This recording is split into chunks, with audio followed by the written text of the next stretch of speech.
What up, gamers? This is part 4 of Mortal Kombat Legacy Collection, which at this point is looking like it's going to be a 5 or 6 episode arc. Basically what we found is the crypt here has a 5-part documentary.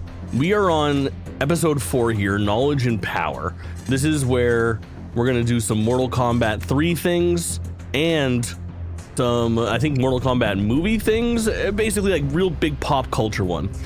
So obviously the 5 episodes of the documentary make up the 5 episodes of the stream, but then I feel like there's maybe one more stream left because there's this combatants thing that we were checking out last time, which is so fucking cool, where if we're down to dig into like the lore of each character, they have these individual timelines where you can check out basically all of the bios and the endings of all of the games for each character, which is so rad. It's a lot of reading and stuff, but I feel like it's worth checking out.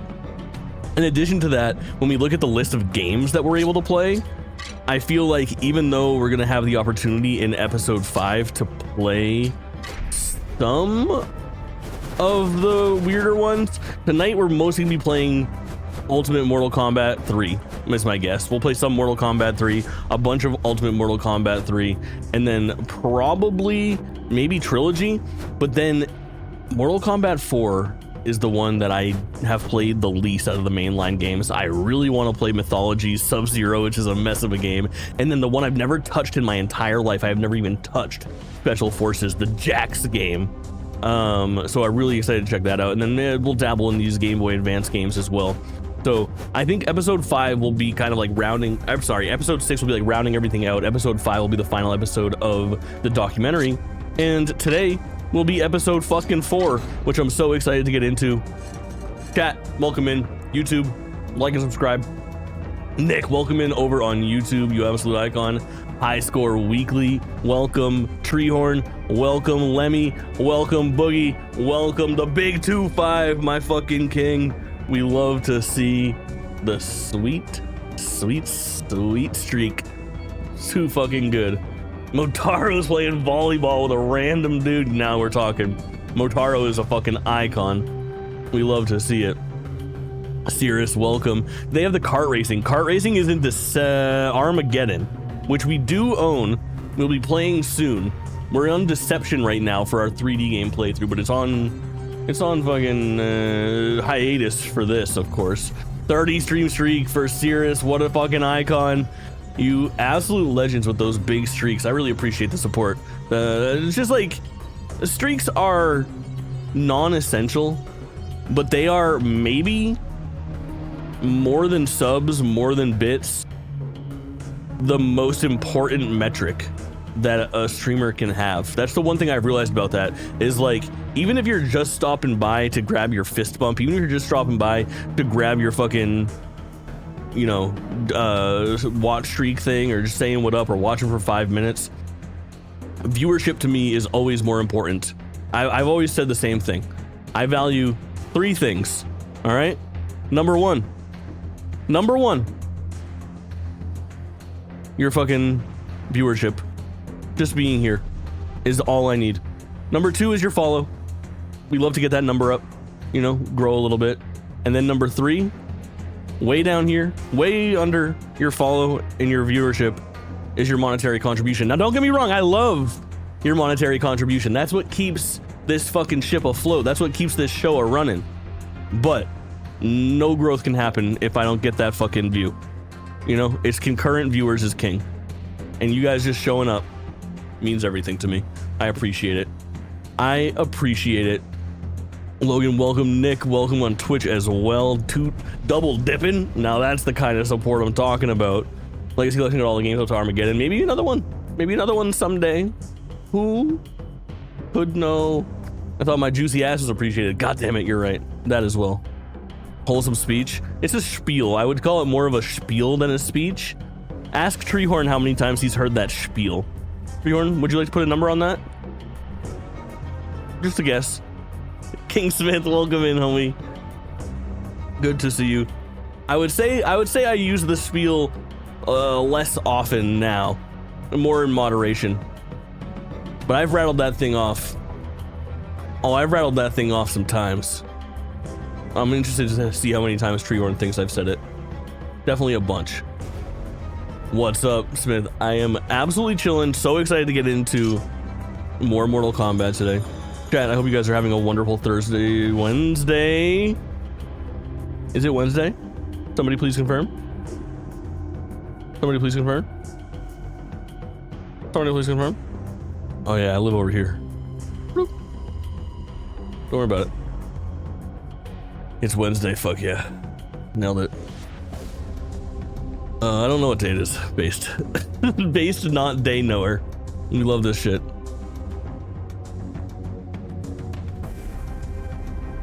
Nice cold sip of drink. Treehorn's at his paying job. He can't answer the question.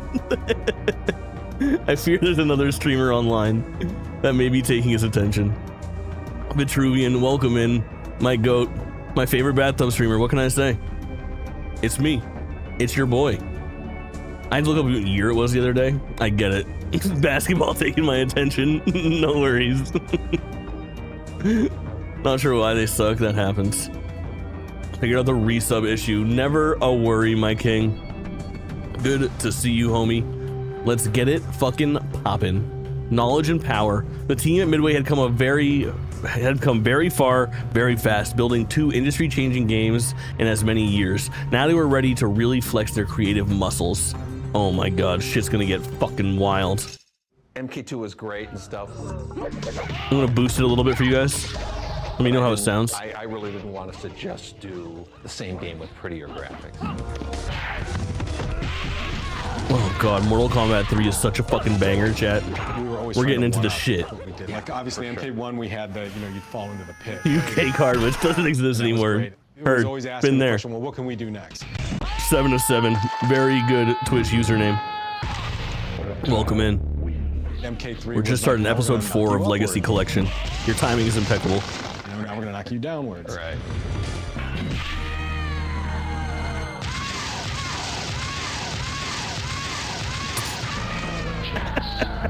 Certainly the visual qualities of the backgrounds change over time quite significantly. As the story took it, MK3 was based more on Earth. Yeah, dude, that fucking Windy Street lives in my head rent-free. 3D technology played a part. I had been learning how to sculpt Vogel, things in 3D. back in action. I created what became the subway, and I showed Ed, I'm like, hey, we could actually just, instead of like going out and videoing stuff and getting things out of books or whatever, or even just drawing them, we could actually build them in 3D with correct lighting and stuff like that. And best cabinet design. I have a soft spot for the darkness of 2. So a lot of the backgrounds, but 3 is strong. Kind of build them in 3D, and then Tony would take that and draw on it and dress them up, make them look better from there. There's a look that's missing. God, dude. It looks kind of too plastic Fucking love this. and toyish and simple, but it was great for a starting point. We would always touch up over it. That would give it its clean look. And one of the backgrounds that we started with 3D was the Soul Chamber. I always like a star in the background. And The Soul I just coined Chamber. the name Soulnado for Soulnado, the soul dude. inside That's the right. mouth. And I drew that in deluxe paint, frame by frame. I did a drawing of this in 3D just so you can make it any size. Soulnado and is any very lighting, good. any way you want it. This is it's just ornamental, it's just like kind of a Very interesting. They're really so good. neat Have you watched thing. them all already, 7? We would always in Mortal Kombat put in names, our names. Excellent question, Jake Bot. Hidden somewhere sometimes. And mainly, it was 14 cabinets for 200. Oh my god, I'm that's sure incredible. That I probably designed in 3D the tombstones, and Tony probably drew in our names. Not all, A lot heard. of that grass. And We're maybe going even through putting the sequentially. It's been background so in there, good. like the sky and stuff. Dave Mikicic joined our team, and he knew about Photoshop. We hadn't heard about Photoshop. Photoshop was new. He took The city dawn of scene with Photoshop, Shao Kahn's dude. Fortress in the distance. What I gave was kind of stale. It was very stark. He added like haze and all kinds of cool atmosphere with Photoshop. We started using Photoshop a lot after that. Once we get the digitized image, it's a lot like painting. And right now we're going through a process where we sort of filter the images through we'll grab the image and Steve Baran will start and do some Photoshop on the guy, and then we'll hand him over to Tony, who does some touch-up, and then it gets passed over to me, and then I do some of this more detailed touch-up, and then I give it back to Steve, and he kind of separates the different colors and creates the different palettes, and then we give it back to Tony, and he does the final touch-up and stuff and gets it ready for the game. I'm working on Dead Space documentary. Is it for Shigoro character, and that's her tentative name. No clip? She didn't have a real name yet. Those little Jackson snips, why wouldn't they? Pull out, the best. Sort of plates and little sticks, and she spins the plates and the sticks and balances them on God, her hand. dude, the addition of Shiva being playable so you could play as a Shokan for the first time. Also, I remember ass wanting out. the characters to be a little bit smaller. The reason I wanted them a little smaller was so they can have more lateral motion to run. I remember having that conversation in Ed's office because my first reaction was, wait, we should be getting bigger. It's like, what do you mean smaller, you know? The hardware. Just had their hair white for sure. We should be making them bigger. But it didn't last long. I think once the run button was in, you saw right away the value of the sprinting. Round 1, fight. Massive difference, yeah. The diminishing returns we get on upgrades every year between titles is so disappointing I always felt like our compared walking was to a bit slow, and that really was pushing for the run. 92 versus 93 being night and day differences. I feel like I'm in molasses. It's like, come on, you know. Like, Oh, I forgot the return of Sonya and Kano right there. Those were the two that didn't make it from We really loved to see Mortal players Kombat do 1 to combos. 2. Some And in this players one, the couldn't entire cast, uppercut somebody and then jump Sub-Zero and then, asterisk. juggle them and do all these kind of. So we wanted something that Comes was a back. little bit more mechanical, right? Like that anybody can do 1-1-2 or something like that. oh, dude, the fucking kick and then you hit Right, the whole fucking dynamic of the knee game is kick. just so aggressive. Yeah, this is the best Mortal Kombat, I Some think. people were intimidated by that. It was somewhat controversial. There was a guy who was a tech in our, Holy fuck. you know, like where they would build the games. He was looking at it and he goes, you know, I don't know why you added the run button, you know, I don't know what that.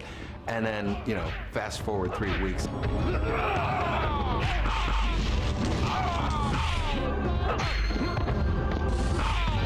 Oh, wins. He actually came by and said, you know, yeah, I don't know what I was thinking, man. That thing was cool. I can't wait to get absolutely throttled by the fucking AI in this. Chat, also worth noting, we've talked about this before, but this is part of the Gold Master series from Digital Eclipse, one of my favorite things in the world. They did the making of Karateka, followed by the Jeff Minter story, Llamasoft, followed by one of my favorite games of the year last year, Tetris Forever, and then this is their 4th entry, which is Mortal Kombat Legacy Collection. But they also have a side game that's almost like a backdoor pilot for those games called Atari 50, which is a documentary, playable documentary that you play through as a collection of Atari games from back in the day. Rudimentary games, obviously, very early shit. However, they have a very fucking nice update to it, including the Namco games. So like Pac-Man and Galaga and Galaxian are all coming. Hey, thank you so much, Ren, for the sub on YouTube. I appreciate it. They have a brand new edition, the Namco games, coming out next week. We've never played through Atari 50. I've never touched it. I think it might be time, especially if we'll line it up with this, so we can kind of keep these documentary nights going.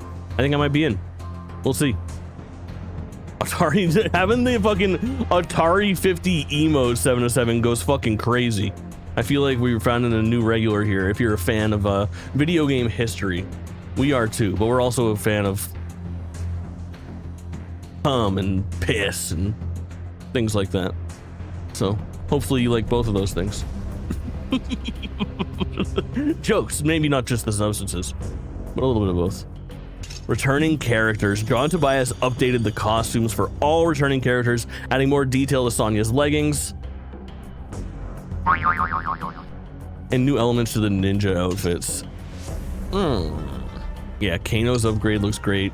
Kung Lao's is fine. Jax is fucking awesome. Holy shit. Dude's cool. Welcome in. Control, welcome in. Sneaking on in here. Backdoor mentioned. Yours. This is gotta be Ermac, right? I don't know how I can explain this to you, but just by looking at this, I can tell that this is Ermac, even though it's red. even though it's not red. I can tell. Beautiful big titty, but naked women just don't fall like the sky, you know. Dude Cool on the 25 streamed streak. Streakers going fucking crazy tonight. I appreciate you guys. Too good to me. What the fuck is this? How many of these fucking buttons can I press? Okay. Bitch, I'm back out my coma. New combatants, brother. Oh my god. Device also created several new characters, including the cybernetic characters like Cyrax and Sector. Genius doing the ninja thing a third time, but for fucking robots. Genius. Shao Kahn's bride, Sindel. Peak character design, as you can already see. And an updated version of the never forgotten Striker. Control with the streak as well. Can I get some fucking W's in the goddamn chat? All 4 of you guys with those fat fucking streaks tonight.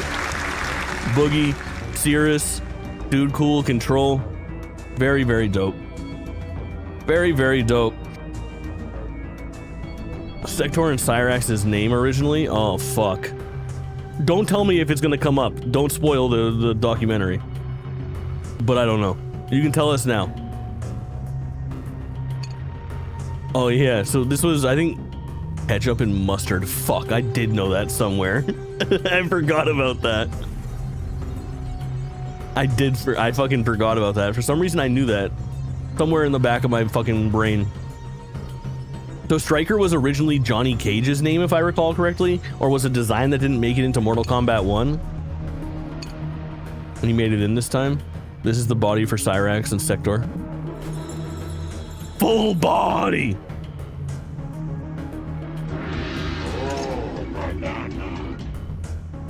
Once finalized, John Tobias's character sketches were inked, establishing the standard look for the characters.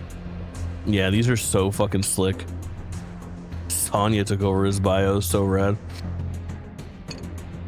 Cabal, peak character design. Oh my god, don't get me fucking started on Motaro, dude. Nightwolf is fucking fantastic as well. Oh, I will never like Shang Tsung.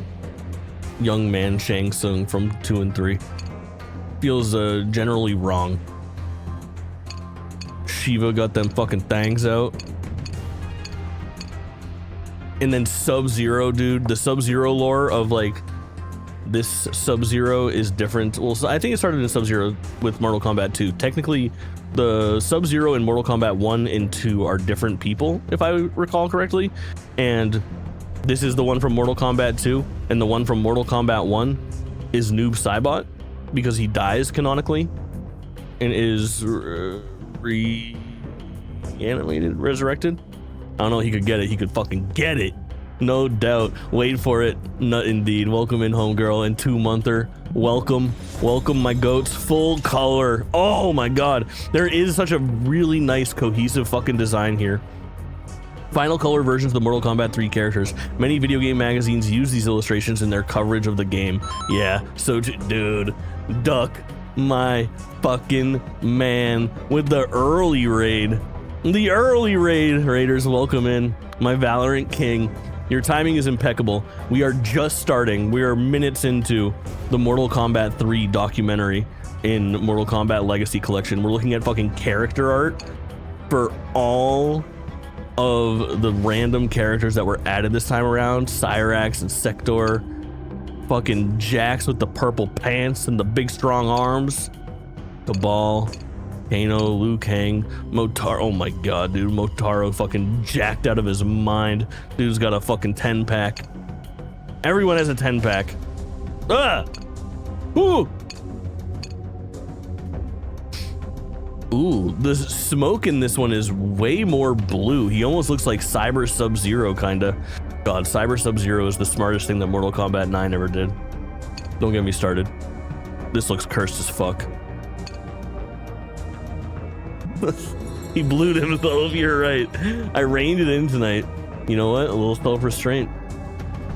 I don't love it or hate it. You do you. You do you, playa. Am I missing something here? Nope. Fighting in the streets. People on the streets. John Tobias' early sketches during the early development offered guidance and ideas for new battlegrounds, including the multi-level bell tower and the subway beneath a city street. Soulnado.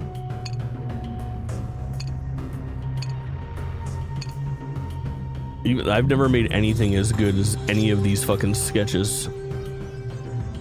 Tony Goski's surrealistic style gave Mortal Kombat 3 its supernatural gothic look, as evidenced by this concept art for the Soul Chamber. Behold on the right, Soulnado. First known look at the Soulnado. Shiva! One of the main combatants couldn't be portrayed by a live actor. The four-armed Shiva. As with Goro and Kintaro, a puppet with opposable armature was created and shot frame by frame. I'm sorry. Beautiful big titty, but naked women just don't fall like the sky, you know. Sorry. I fear this is a wood.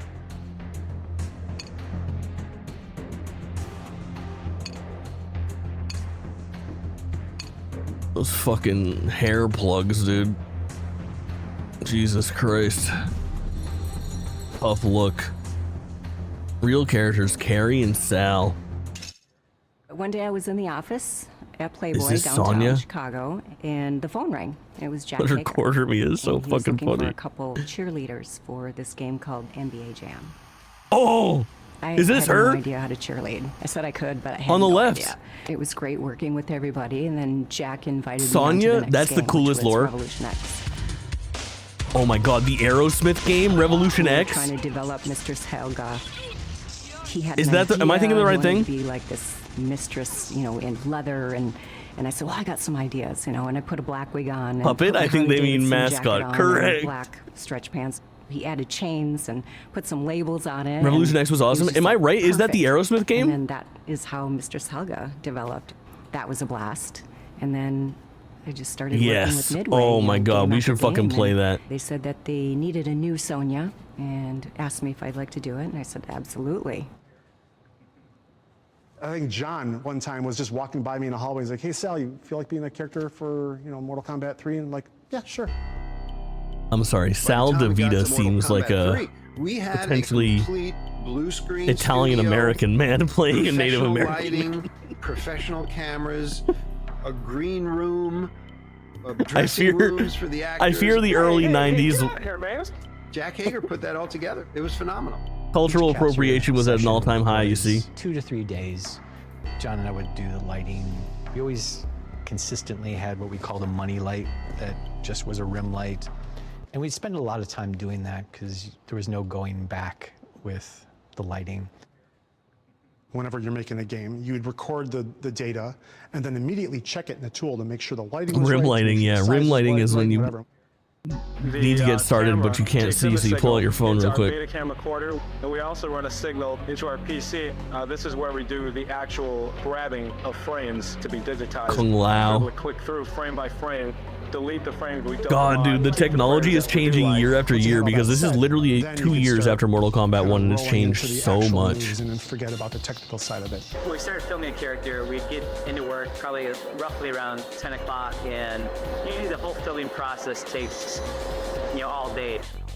An average day of a 14-hour shoot. We came in, we got into Everybody makeup, rocking picked like two the lines, wrong so we colors shouldn't to be wear much. corrected in And then we post. we have a list. No, Sonya. Huge list of animations, kicks, punches, uppercuts. That's Sub-Zero. and then the special moves and stuff. Capturing every single frame of them Well, performing that's Sub-Zero these and Ermac can fucking... Neither Sal nor Carrie had martial arts background, right? They were super athletic. I watched a lot of martial arts. I watched a lot of, Bruce Lee and Jackie Chan, and I studied like the theatrics of martial arts, but I didn't have the discipline. Right, and my background was just gymnastics and boxing. All right, you're good to go. A little bit of WWF wrestling. Oh, jeez. That's no way to begin a demonstration. Well, I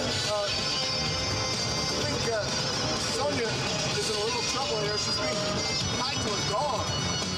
So I was more into the What the falls fuck is and that? the suplexes and that kind of stuff. There was this tomboyish quality to her that doesn't come across when you see her. Yeah. And then once you work with her, you realize, and holy crap, she's going to do everything we need and more. Yeah. Probably the hardest thing about doing any of the moves is you had to Listen. start and finish in the same This is an ultimate fucking extremely high level baddie we are experiencing right now. But they wanted all Experiencing is not the right word. power to come all the way through, like, you know, but then you had to You also were get back watching into peak idle pose, and performance. That was the main thing. I remember I added like the scrunchie in my ponytail, and we always tried to work together with costuming. You know, they would have like the basic costume, and then they would let the actors kind of bring in a little bit of detail. Helping John with creating costumes was like this art project. We would go to sports Fuck, stores, Shao and buy, Kahn, like dude. hockey gear and army surplus stores, and I think just buy playable in this one. I'm not pieces and, positive about hey, that. that works and that works, and put some duct tape on it. And Home Depot has this cool rubber piece that we could use for Sector's helmet. And like, it was very do-it-yourself. But the helmet itself was so back heavy that literally everything that I did was like, it was pulling my head back. And the mask. Oh, by wait, he's doing fucking this, the Cyrax mask as looked well? Like it was looking forward. So I was always kind of doing this with everything, with all my actions. Cyrax Sector We wanted Nightwolf. it as compact as possible because we didn't want him to look out of proportion. Yeah, yeah. And so the Big helmet head. is really tight. It must have been torture for, 8 hours or whatever. That's where your neck problem. That's why my neck hurts so much. I think with the Sonya costume, he was just trying to keep everything in when you're bouncing around. I think my favorite Sal Hey, chat. character is still Nightwolf. I got a guess He here. just turns into that guy. I think Nightwolf guy and extends his Sonya chin, girl like, he almost like transformed. are married. Sal, he had no fear. He would just go. That's over my the theory top. right He would now. just insist on One of the trying to only move that dual, you were besides afraid fucking he'd get hurt from. Throwing himself around. Yeah, yeah, just so committed. Boone and to it. Tobias. The only duo interview I think we've Look seen. like you're taking pain. You snap your head back, We're really sitting kind here of throw together, yourself over. and then she when you says, fell, you had to look like and then she says, you were getting hurt. that's where your neck problems began, which means they've been in contact quite a So bit. I would throw myself since. twisting around as much as I could at a time. Many times I would land, on my neck wrong. I think it's possible. land on my back wrong. To the Google. Someone report back. Sal would often hurt himself, or not often, but he has a history of hurting himself, trying to get the best performance. Didn't matter if we were working or if the camera was on or whatever. Like, I just throw my hand out and, put my hand on the back of his neck and go, wham! Smack my face And into he'd it. fall back onto the floor, and everybody is like, oh my God. And in fact, I think her and Sal would have like contests. They're with each not other married. to see who Fuck. can do what better. I was already shipping them off of a fucking 2-minute They're still documentary. good friends to this day. So Good I was friends. gonna hit you hard. Yeah. See? Yeah, so it's not the hardness, it's the location. Reactions, all just in reaction. Been married twice, 4 kids. Happens. We'll find one. One will stick. Carrie Hoskins had already appeared in Midway Games NBA Jam and Revolution X. When she was cast as Sonya Blade, these snapshots taken on the performance capture set were sent to press outlets for promotional purposes. I bet, dude. Fucking hung up on walls around the country and world. Farewell to VHS. Warren Davis, who created the system for digitizing live actors, returned to Williams in '91 and began improving his creation. His new toolset eliminated the need for videotape, capturing images directly to a hard drive. This improved process would significantly benefit Mortal Kombat 3. Every teenager's spank bank for sure. The ultimate 20 capture. These snapshots from the performance capture process for Mortal Kombat 3 reveal an upgraded video capture system and more detailed costumes. Bama, welcome in at the same time that JakeBot says I love you. Coincidence or not? Who could tell? Certainly not me. Let's sneeze. Goddamn. I don't want to jinx it, but I haven't sneezed that much in the last like 48 hours after sneezing so much for the prior 48 hours. I really don't know what happened to me. I would say I still have some general nasal issues and I've been working very hard not to sneeze. But, we're getting closer. Close to lucky sevens. Good point. It's so fucking disturbing. Mortal Condiments. There it is. The cyborg ninjas were eventually named Sector and Cyrax. During development, John Vogel nicknamed them Ketchup and Mustard, which became their temporary names in early development builds. Very fucking cool. This is the rubber from Home Depot. Sneeze in me on. Okay. Motaro. For Mortal Kombat 3, John Tobias and John Vogel once again designed a boss character with 6 limbs. But this time, the 2 extra appendages were legs, not arms. The massive centaur Motaro was created around a metal, posable skeleton, then covered in foam and painted. Fucking legendary, dude. Such good design. The foam had disintegrated, but the original model remains intact. Unreal. Motaro is fucking terrifying. That's an awesome fucking character. Fantastic Plastic. The difference between a popular hit and a franchise? Action figure. Action figures. In 1994, Hasbro released a line of Mortal Kombat toys, often repurposing parts from its popular G.I. Joe line. A fresh assortment of toys was released in 95, shortly before the debut of the movie. Brother, I had some Mortal Kombat action figures, baby. The good shit. Ike, welcome in, my goat. With MK2, we were just fully embracing the secret nature of the game. Yeah. They go fucking nuts on this one. Smoke and Jade were hidden characters. For MK3, the codes were basically just putting it front and center. Like it wasn't, oh, discover this whatever. right It here was like, in the here are your arcades. secret dials, you know, play with your secret dials. Remembering how many times to tap each button. Oh my fucking god. Try different combinations. There's a million possible combinations to see what can be unlocked in the game. That little flash of math To get the that code popped from up the over move his run, head. Each player must press low punch 4 times and block and low kick 6 times.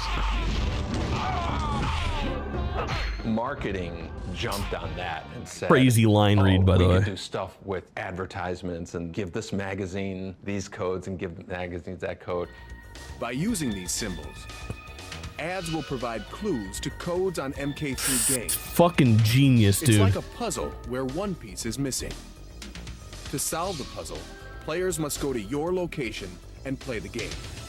I remember in Mortal Kombat 1, sneaking in Reptile. Reptile was such a big hit that we wanted something in the player's face that was this long string of digits. It encouraged conversation, speculation. When you activated it, from that point on, the game unlocked smoke in the player select screen. And I remember in Mortal Kombat 3, mocking Aggressive fucking unlocks like that. and I put the name Rain in there. The Purple Ninja, Purple Rain, you know, one of my favorite Purple albums. Rain. Just in the attract mode, it wasn't even One of my in the game. favorite albums. Confirmed fucking Ed Boon lays pipe, dude. Putting like Ermac, you know, like Ermac was really Eats just pussy, something for fucking me, an audit, sensual like certain in stats that you nature. wanted to know how many times this character was picked, stuff like that. Fucking But everybody thought it was a character. so Pleasure they made him champion Ed Boon. If there's one thing I know about Purple Rain, it's that anyone who loves the album Purple Rain loves to fuck. From this point on, I am at your control. Fucking Ermac is in. Yes.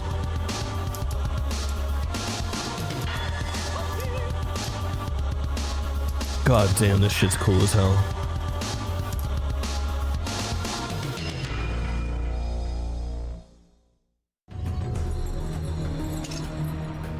At the start of Mortal Kombat 3 match, players could enter one of many secret codes to access hidden features. Since knowing these codes could give you a benefit during gameplay, marketing created the tagline, "There is no knowledge that is not power." So fucking good. Moose, welcome in. Coal Mines, welcome in. Homies. It's interesting because this code becomes such standard fare for Midway games from this point on, where NBA Jam, Mortal Kombat, fucking NFL Blitz, all come to mind as using this kind of format of entering codes. It would be like commonplace for nearly a decade. Really dope shit.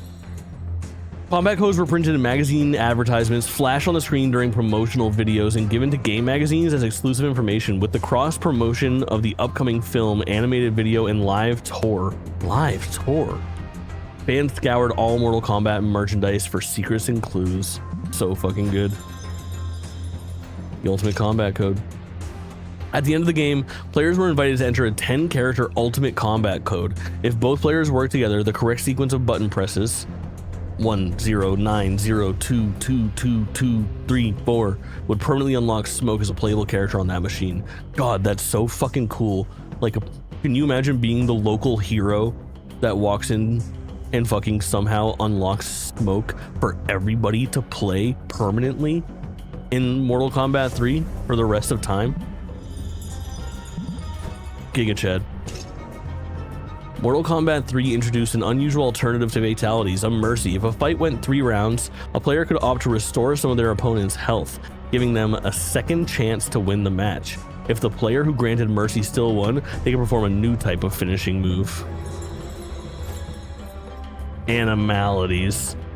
Chad, I told this story last time, but once upon a time, I was working at GameStop and we were talking about this very game, and my buddy said, man, Mortal Kombat 3 is cool. They introduced the bestialities.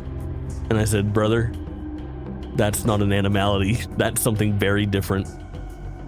Inspired by a false rumor that Sub-Zero could turn into a polar bear, Mortal Kombat 3 added the animality, a new type of finishing move. With correct inputs, every character could morph into a different animal to deliver a graphic final blow. No, he was right. Interesting. I am so excited to hop into this game tonight and do the fatality mode because shit gets expansive in this one. For me, the animalities are so fucking cool. In Mortal Kombat 3 were, it was a little jarring in all honesty. I very much liked how 1 to 2 went, where it was, it's everything I wanted, and 3 was the new mechanics were just, it was different. God. I think the Mortal Kombat that threw me the most was 3. 2 felt like it took 1 to the extreme. Everything seemed like Mortal Kombat 1, but more. Mortal Kombat 3 felt like almost like a reboot of the franchise in a weird way. Dude, the first time I played Mortal Kombat 3 outside of arcades was on PC, and you launched it off of MS-DOS. And for maybe 15 minutes when I first played it, I And was we like, played this isn't 2-player, me and my Kombat. buddy. I want to go back to Mortal Kombat 2. One of us used the fucking number pad and the arrow keys, and then the other one used like the QWERTY area of the keyboard. On the same fucking keyboard, we would play 2-player Mortal Kombat 3 on PC. It was fucking insane. Into that game because it was Killer Instinct was really popular. Retro Lad, welcome in. The run button, if I recall. Good to see you. The run button. Oh my god. Like that changed so much stuff. The run Talking button. about piping with my data in R. Interesting. I just never find the right way to use it. Interesting. So I never used the run. So I became a little bit more defensive with MK3. The Sonya versus Kano match goes fucking crazy. Someone punched you Dude, through Khalif a with those stage big pink fucking like, oh wait a minute, like the game is like breaking its own force. headphones is iconic. And that stuff was cool. Round 2, fight. Going back on bugs that looks like the game will be fixed. I know that there's some issues with it. Run button was like going back to Street For like Fighter 2 hardcore Champion people, for Edition me, after playing Street Fighter 2 game is Turbo. perfect. We're just loving the documentary, Speed-wise. loving the so ride. Fast, and it felt more aggressive, which is what Mortal Kombat should be. Tobias, correct. I got my first speeding ticket racing to go to the arcade before it closed to play Mortal Kombat 3. I was just hauling ass in my 1991 Saturn, which was red, and I thought it was cool. My first car that Jazz Jackrabbit bought me. And Jazz Jackrabbit, bitches, brother. I guess, officer. He's like, well, what about the speedometer? I guess I hit the run button with the accelerator in my car. Dogman is amazing. Yeah, we're on part 4 right now. $50 for that. Taking it slow, going episodically, and it's been unfucking believable. Arcade. Oh, I thought this was a picture.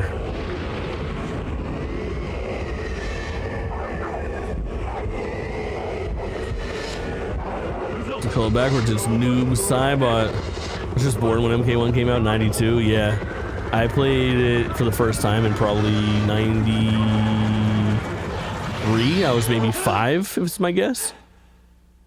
My Genesis copy is sitting back there. Insane. Moose 4K. Just shy of 2 fucking years. My absolute goat. Welcome in, homie. Hope you're having a wonderful Wednesday night. W's in chat for a brand new sub. My man. Appreciate you. Oh no. JakeBot's here. Don't worry. JakeBot will soon be here to ruin everyone's vibe. Spreading bad vibes and negativity, just like his favorite chatter, Moose 4K. It's crazy. It's based as fuck. Based as fuck. John Vogel's Home Movies. Bang. Bang.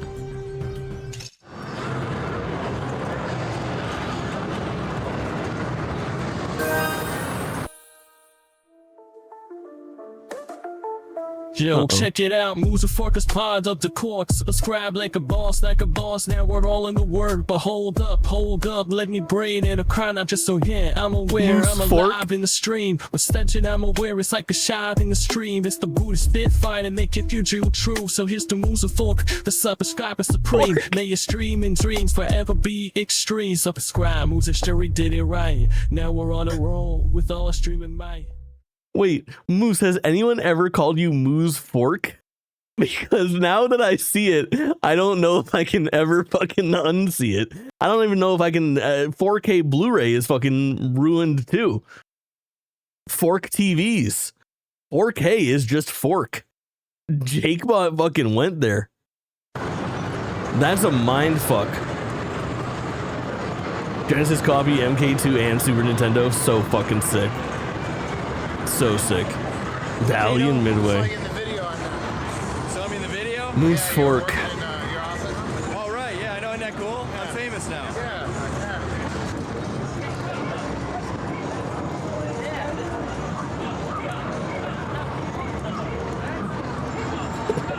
Mirror match Kung Lao with the Kung Lao motion capture, dude. Playing against shirtless Jacks. This is awesome.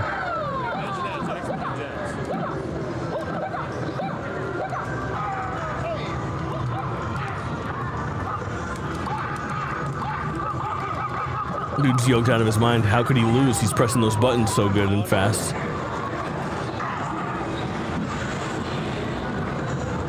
Hi, Dave. What's up? Early IRL stream. Extra flexing when he was playing. Yeah, he knows he's on fucking cameras on. You gotta be ready. Kano versus Ed Boon. Very good.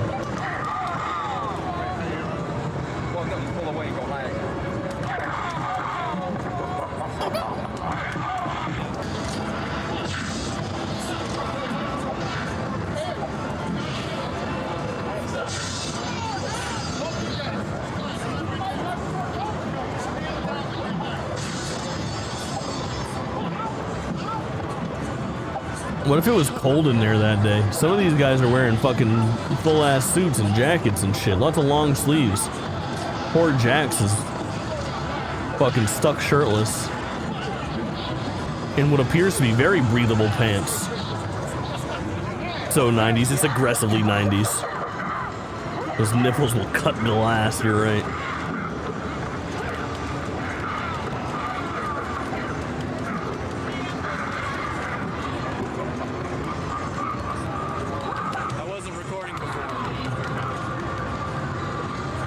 I wasn't recording before. Do you think they had to edit any of this fucking footage to eliminate cocaine usage out of it?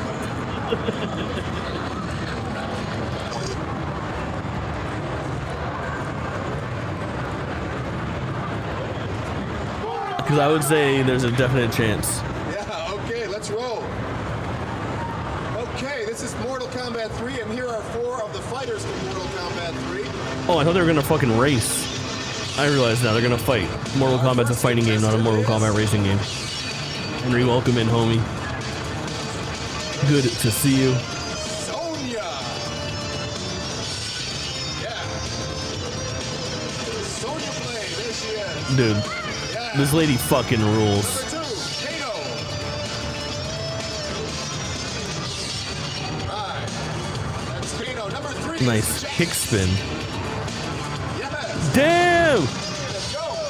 Yeah. Bro, I was not expecting Big Man to be that nimble at all. Holy fuck.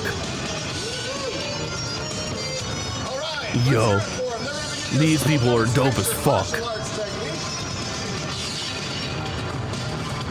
Here we go. We start with Kato and Sonya. Oh, jeez. That's no way to begin a demonstration. What is happening in this footage? Sonya is in a little trouble here. She's being tied to a gong. Finally, the uncut version of her being tied to the gong. Kato is swelling with pride. He's proud of himself. Who will save Sonya? Who will? Kung Lao. Seen this video before? Me too. I don't remember this part with the 2 guys though. Or wait. Lost his path.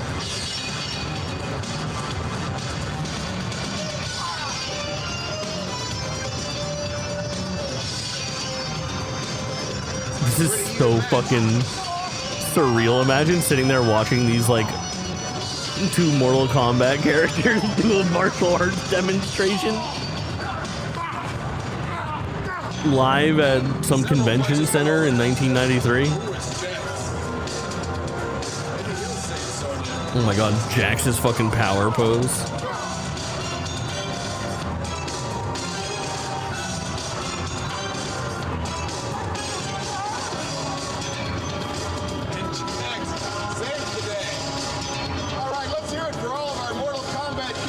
Should have saved TwitchCon 2025, you're right.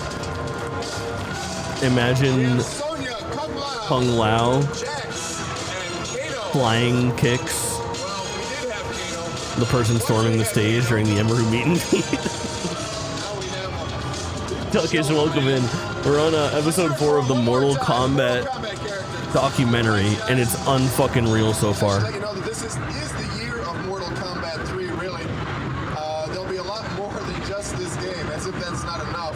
This is really the first element of the year of Mortal Kombat. It begins really today. In addition to this, there will be a making of Mortal Kombat tape that comes out in June. In July, there will be an animated feature that comes out. Kombat tape? In August, there will be a feature-length film that comes out from the directors of, from the producers of Terminator 2. From the producers of Terminator. September, there will be a live tour that kicks off. It'll go all around the globe and hit more than 200 cities. Also, operators. What is that? I need to know about the tour. Update that will include special new characters, special secret codes, special new backgrounds, and all of that will be coming in September. That will be a free ROM update. But right now, we'll get Ed Boon and John Tobias over here. Hey, Ed, John. And they're going to give us a little demonstration of Mortal Kombat. I mean, it's obviously like a little bit more about the codes that we talked about and how those feed everything. gonna be bring a bunch of arcade machines, host some tournaments and stuff. Oh, excellent, Jake. First, I guess we'll start off with Helpful. an explanation of the game when you start. A one-player map, you notice here there's 3 towers, 3 different heights, for 3 different degrees of different Jazz Festival in New York must be dope. Some people were so good at Mortal Kombat they would be able to go through the whole game in 1 quarter. Other people couldn't get past the first time. So we basically set up 3 different levels of difficulty to allow the the players who are advancing to higher levels. The tallest one also has a lot more hidden features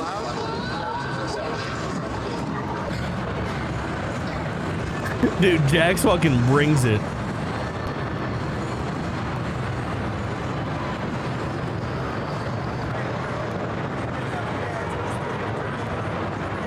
What show is this? It's gotta be like a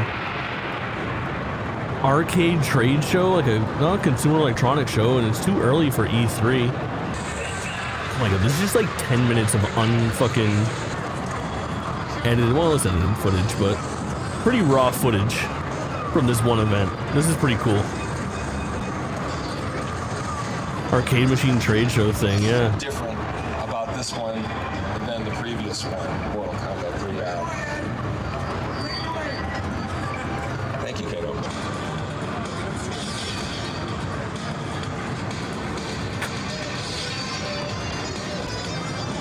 They're all sitting on the ground, dude.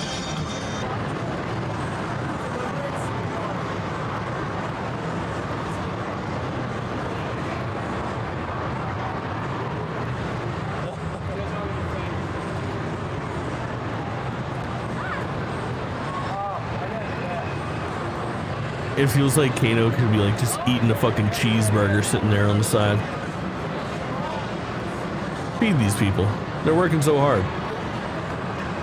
Bro. This dude is so fucking big and so nimble. I'm flabbergasted by the athleticism of the Jax actor. Watching that dude do the fucking crazy ass back handspring and shit was a mind fuck.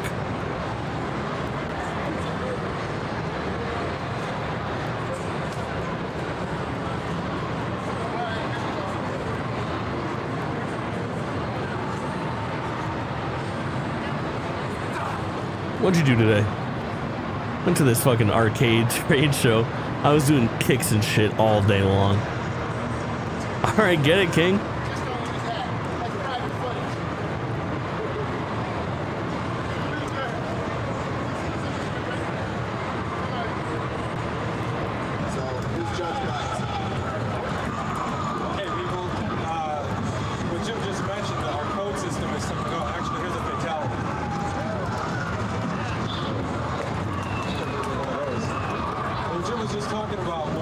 Actually, here's a fatality. You thought for the fatality. How much pussy do you think Jax got? Unlimited. Unlimited. However much he desired that day. If he so desired it. Is my guess.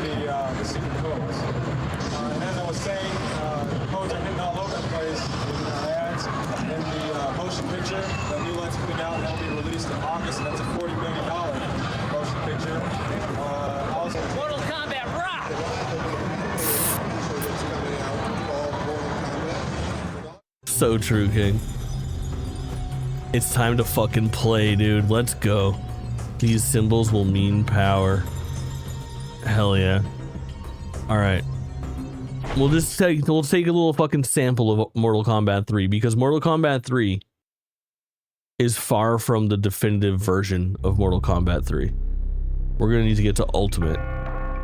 You have been chosen to represent Earth in Mortal Kombat. Be warned, although your souls are protected against Shao Kahn's evil, your lives are not. I cannot interfere any longer as your Earth is now ruled by the Outworld gods. These are the words of Raiden. Okay. There is no knowledge that is not power. Shit, man, the vibes are off the fucking chain.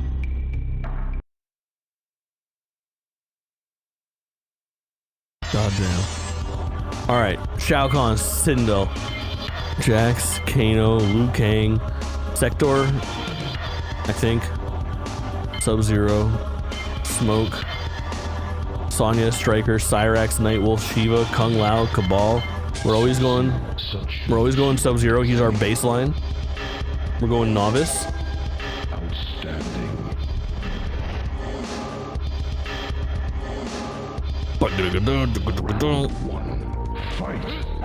Ah.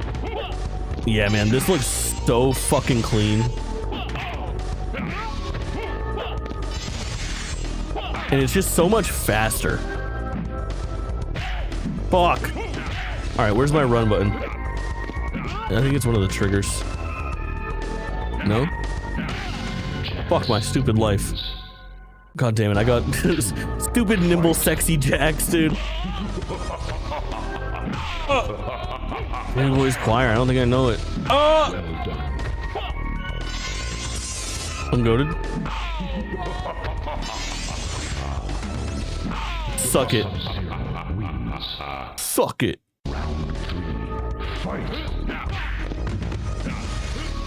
The clone, brother. Jerusalem? I don't know. My fucking music interests are pretty fucked. God damn it. Alright, let's try... Oh yeah, dude. No Scorpion main cast is fucking crazy. In fact, no Mortal Kombat ninja with a mask is fucking insane. Insane. Let's take Batty Sindel.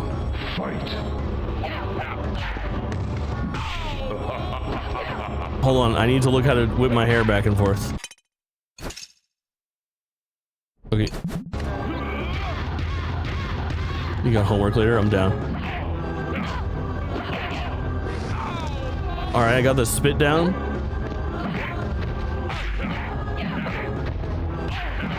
Fuck! You stupid jacks.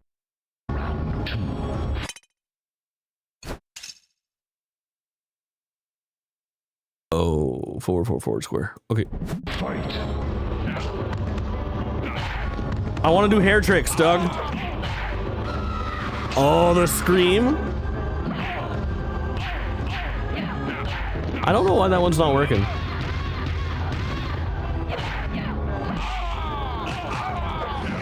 Oh, you son of a fucking bitch. All right. We'll be back. We're going to do Mortal Kombat 3 the same way we did the other one, where once we're in there, we'll take the time. We're going to check out some fucking fatalities. We're going to check out some animalities. We're going to give this game what it fucking deserves.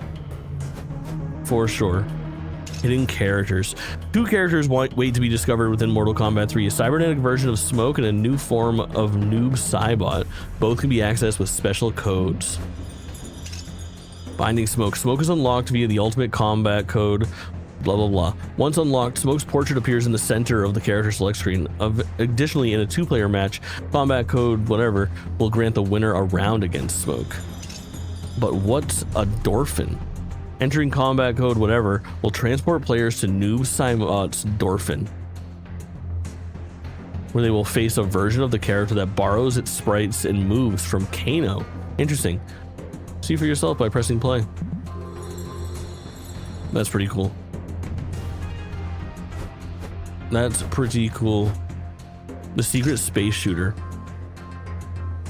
Beware the realm of Okanep. Warns the loading screen for Mortal Kombat 3's hidden space shooter game, which can be accessed through combat code whatever, or playing 100 2-player matches. According to artist Kent Miller, he and coder Mark Penacho intentionally made the Easter egg insanely difficult. Got it. Into the Outworld extended cut. Oh my god, dude. Midway created an official making of documentary during the development of Mortal Kombat 3 called Into the Outworld. This 28-minute extended edit, which includes in-depth behind-the-scenes footage, multiple combat codes, and the brainstorming session that led to the name Noob Saibot. Oh. It's got the whole fucking thing programmed in. This is unreal. Before it all began, unreal. The void that contained the essence of everything. Within the void existed the gods who created the universe. The polar bear transformation goes fucking crazy. He was not of the gods, but remained apart and dwelled in a terrible place called the Outworld.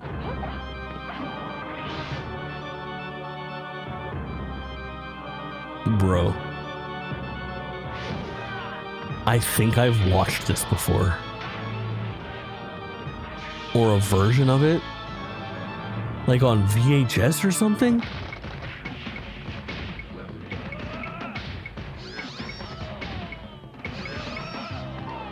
God. This fucking gameplay is wild, and it's all just like video of a screen playing the game. At last, my day has come. My name is Shao Kahn. Okay.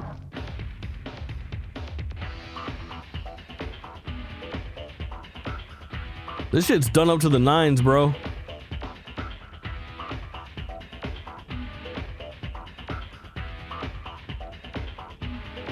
This is better archival footage than a lot of the other behind the scenes stuff of that era. Like, this is like a higher definition than we've seen Jax and all of these actors thus far.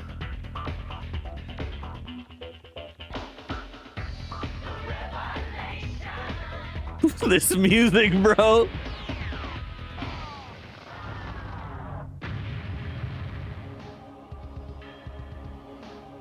It was created by the people you are about to meet. Whose idea was Mortal Kombat?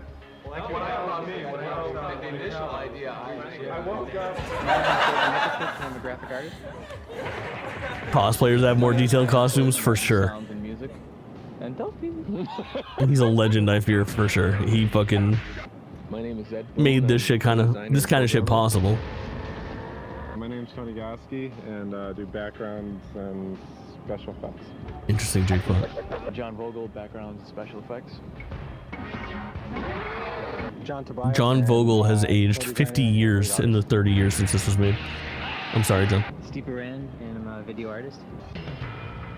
Our motto in Williams is always that reality is boring. Nobody wants to pay for reality. We take everything beyond Not yet. reality to the point where it's, the only way to... Unnecessary camera tilting. Effects were limited, you see. Perfect blending of everything. I mean, the game is fun to play. It's got good graphics, and it's got a decent backstory to it.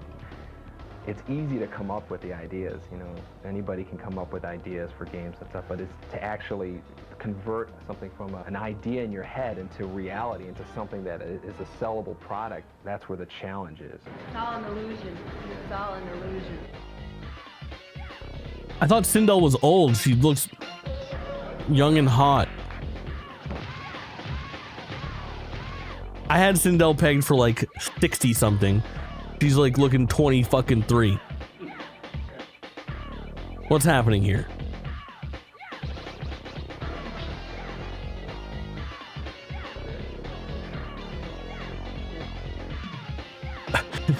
Fucking Shiva, dude.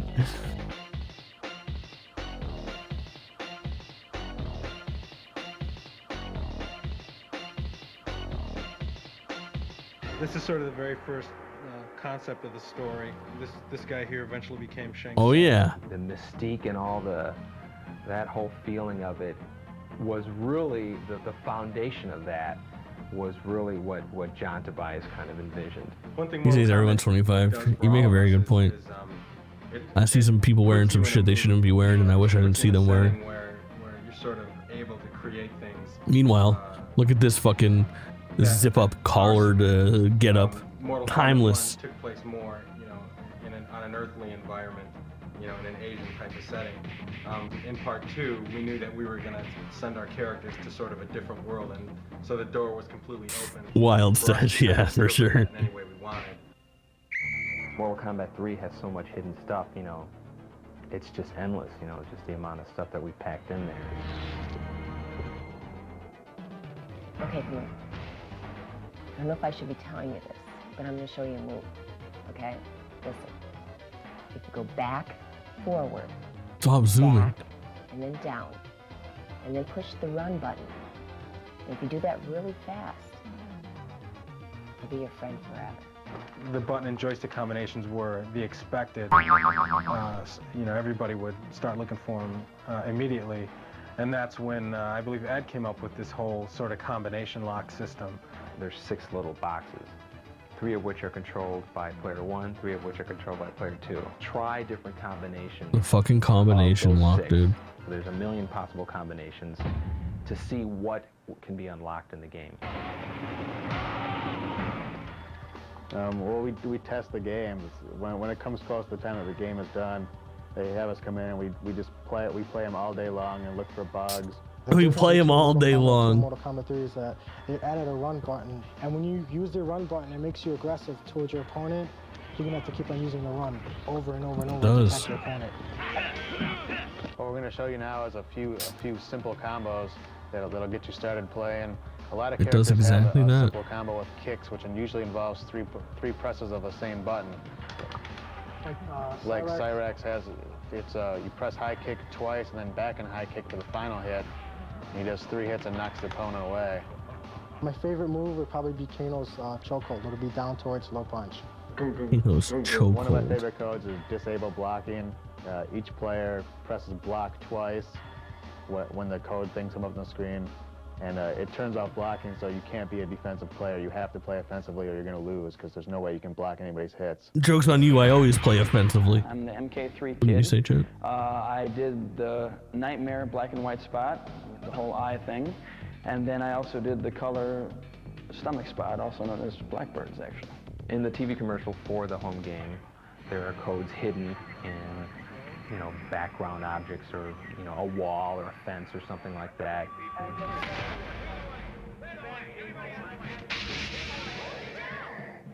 Tony was 25 when MK3 came out. Your boy. On the fucking case.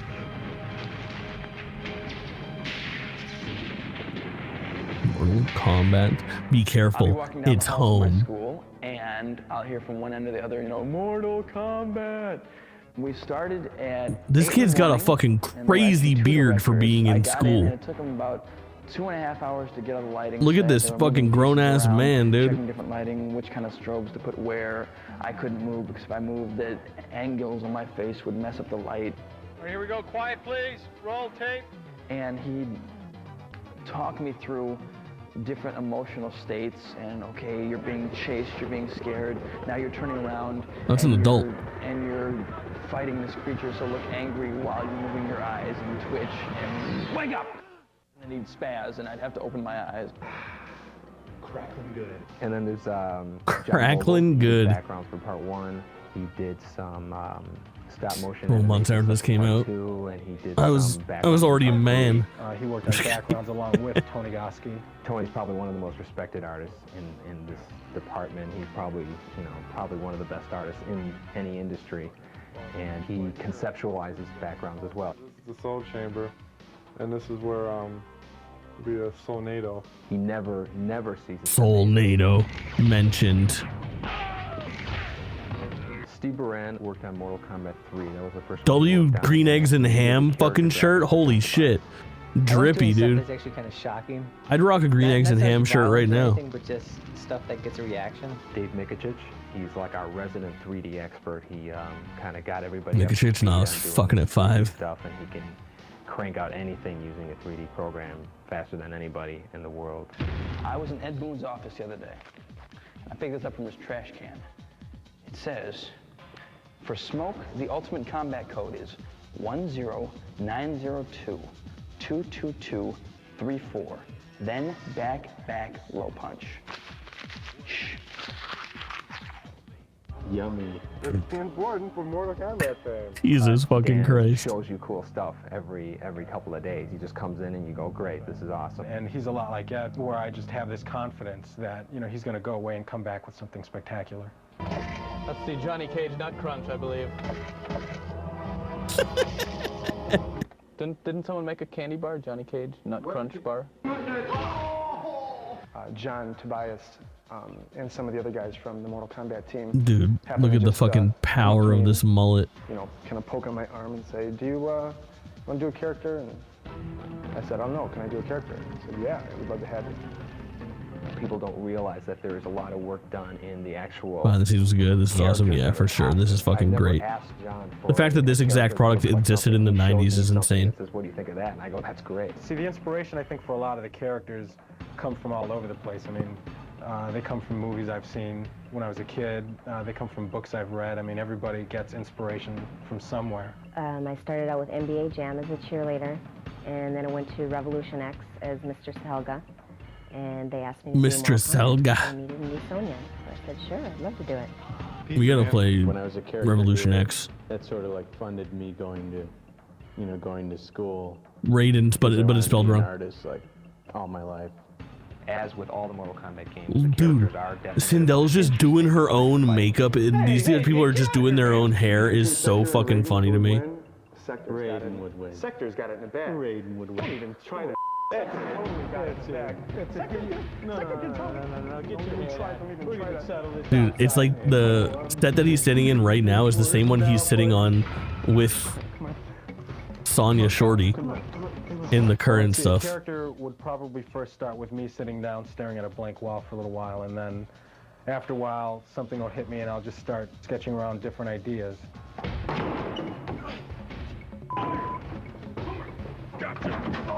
We went months and months not having names for these characters, and then we'd have these powwow sessions. All right, it's like I think it's inspired by it. I don't know if it's. I'm assuming it's a different sound stage, but it's definitely the same like angle and setup for the chairs and everything. It's a nod.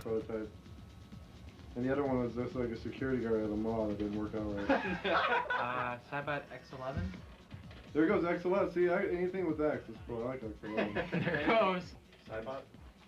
That's the bias backwards. Anything with X, that's a nod. That's a nod towards the inevitable Mortal Kombat X. We're gonna have Mayo as a secret character. No Cybot. Oh man, why? Mayo as a secret character is very funny. Everywhere. I've heard that so many times. Yeah, every time you watch War Games. Yeah, well, you know what's gonna happen? We're gonna come up with all the names. We're all gonna like them, and Ed's gonna hate every one of them. 95% of them, somebody would say a name, and then there'd be one of us, of the 5 or 6 of us, who would just, you know, have a heart attack just because they hated it so much. And then we're like, okay, I guess that's a no.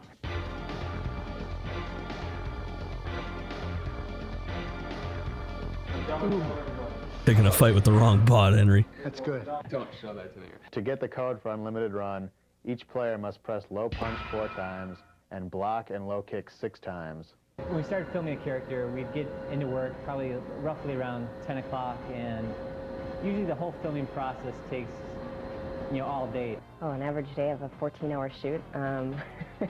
Let's see.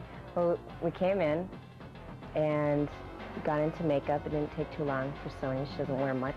And then we have a list, a huge list of animations, kicks, punches, uppercuts, and then the special. The underutilization of the ninjas is super fascinating to me in base Mortal Kombat 3.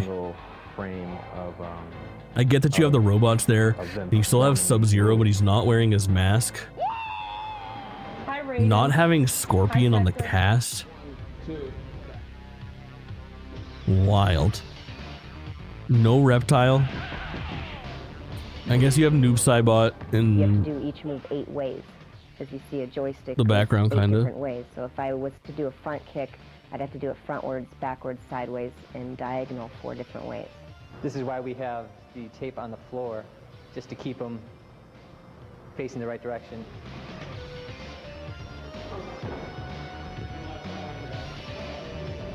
Putting his body on the line, dude. This is what video game design was.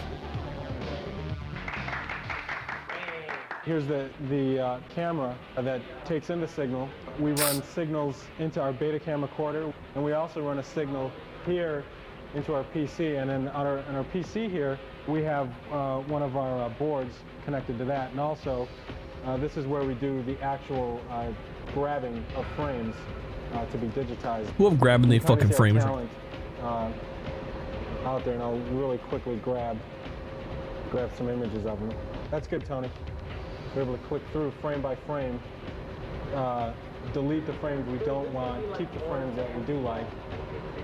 As a matter of fact, you know what we should do? We should shove them. We should have done that from day one. Somebody just push them real hard. We should just. All right, now the next animation, just stand there.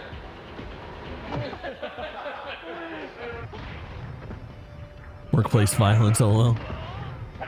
One of my favorite fatalities in the game is with the character Kung Lao, and to execute it, you stand right next to your opponent and press forward, forward, back, down, high punch. And what he does is he throws his hat at the opponent and it flies back and forth across the screen, cutting your opponent up into small pieces. The day that we spent filming is probably... Bad news, Sonya and Jax probably didn't bang. I don't know if it's probable. Possible. But possible they didn't bang, which is disappointing. It's a lot But it's possible. And right now we're going through a That they did. process where we sort of filter the images through. Jack's nipple. We'll grab the image, and Steve Baran will start and do some Photoshop on the guy, and then we'll hand him over to Tony, who does some touch-up. and then it gets passed over to me, and then I do some of this more detailed touch-up, and then I give it back to Steve, and he He's the fucking nipple master, you see. and creates the different palettes, and then we give it back to Tony, and he does the final touch-up and stuff and gets it ready. Yo, I'm married the next year after this came out. Nah.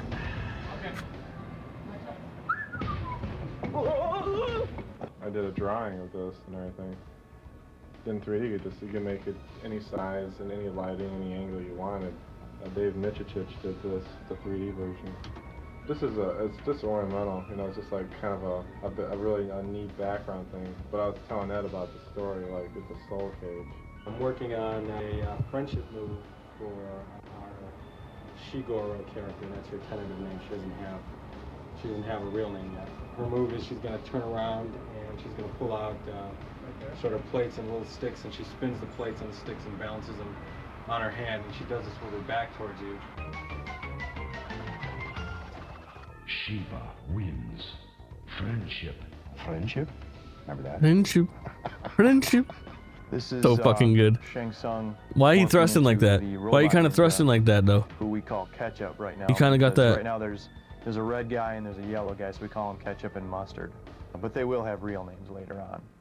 There's new combos that you can do on the ground, like you chain a series of buttons together, a series of moves to get like 7 hits or whatever on the guy. And you know, the first one hits, and the successive hits after that are unblockable. Most combos will start with either a high punch or a high kick. You would press like high kick, and that'll give you the first 2 hits, and then you can move to another button, which is usually the same type of button, like high kick, low kick, which will do a 3-hit combo, or some of them can be chained like high punch, and those usually like a high kick or a low kick.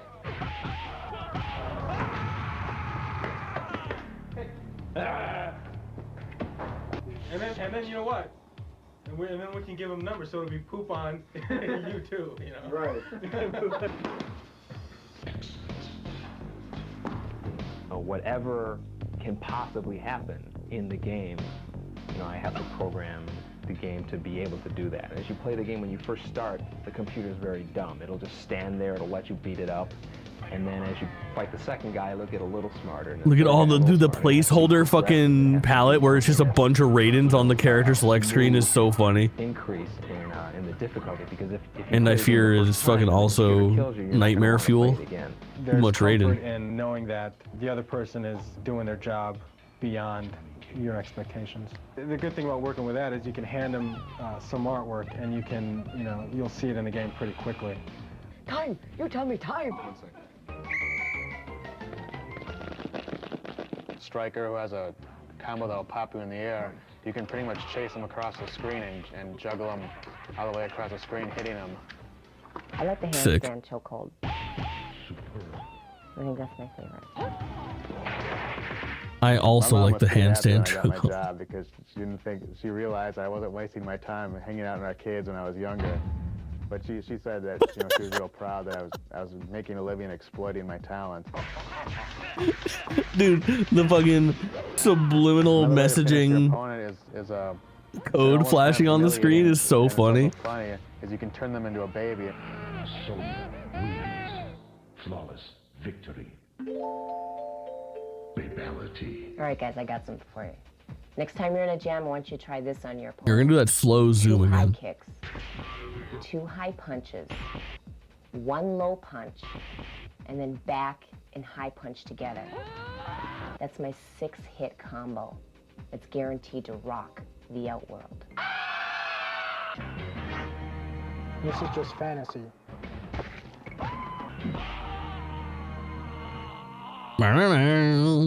Players really seem to freak out Good when cut. we put it on test when they would see something incredible happen, like a fatality. There's all the blood and, you know, whatever. It shocked them a lot. Good at it. I've been by like arcades and stuff, and I have been recognized. It's kind of funny. Everybody wants to play me, and I'm like, no, you don't want to play me.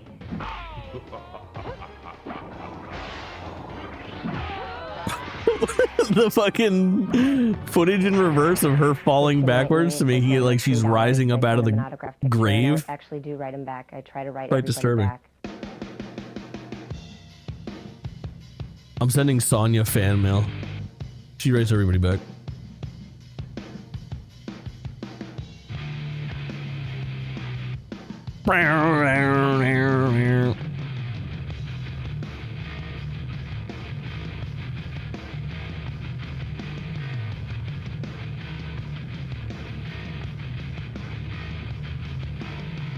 Fucking Mortal Kombat knew it was badass, dude. And they embraced the fuck out of that. It's just how you do Sonya's animality. Hold low punch and get right next to the person and do back towards, down towards. Release low punch and she'll turn into an eagle and lift your opponent in the air and tear him apart with his remains falling from the sky. I really do it on live tour too. Crazy line read, dude. Can send you her Instagram. Post in the Discord, baby. This is where they make all the sounds for the How many followers does she have? You try to imagine. Wait, do you think she has more? Chat, we have to guess. Don't tell me how many she has. Do you think she has more or less followers than me? Chat. Who has more followers, me Ed gives me a videotape or the actress that played Sonya in Mortal Kombat 3? I just look at that and try to get some idea about On the Instagram. kind of mood, the kind of setting that we're trying to represent. Now this one in particular, I was thinking, well, this reminds me of Chat engagement on this one's at an all-time high. You can't see it in the VOD, but there's a bunch of people saying a bunch of different opinions here. Let's get the results. Yes, I do know martial arts. How many followers does she have on Instagram? Kung Fu. I try to get a rhythm going and then fill it out with harmony. 74,000? Fuck!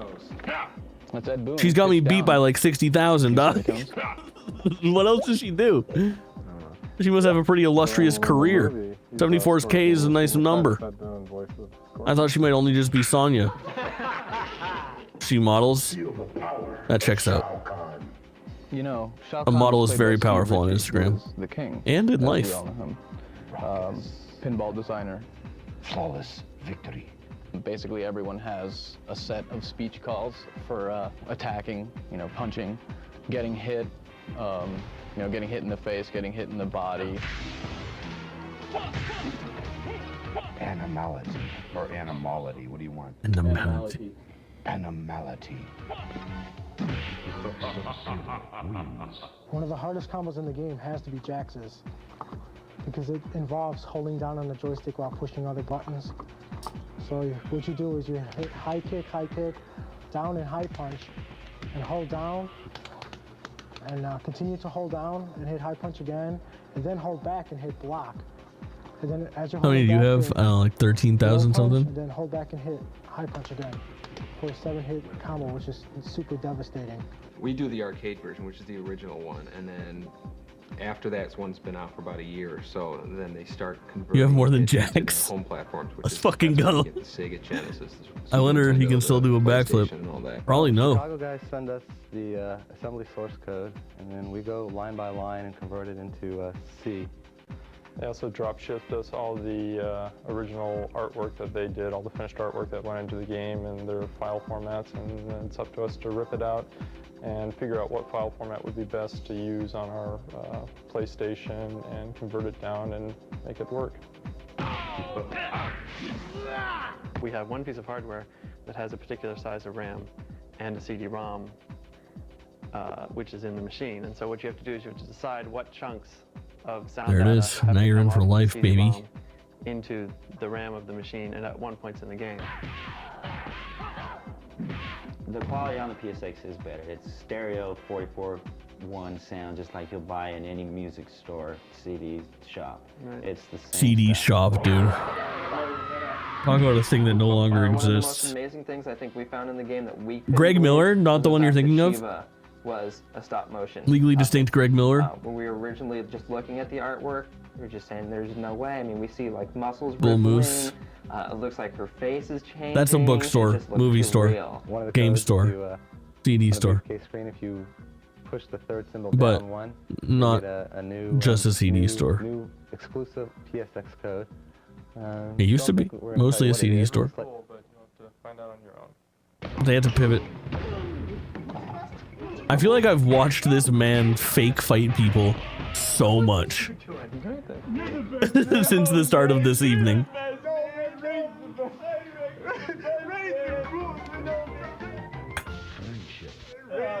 Friendship.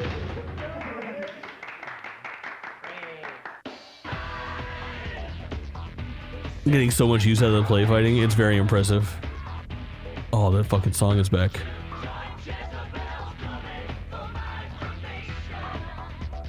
What do they say about Jezebels?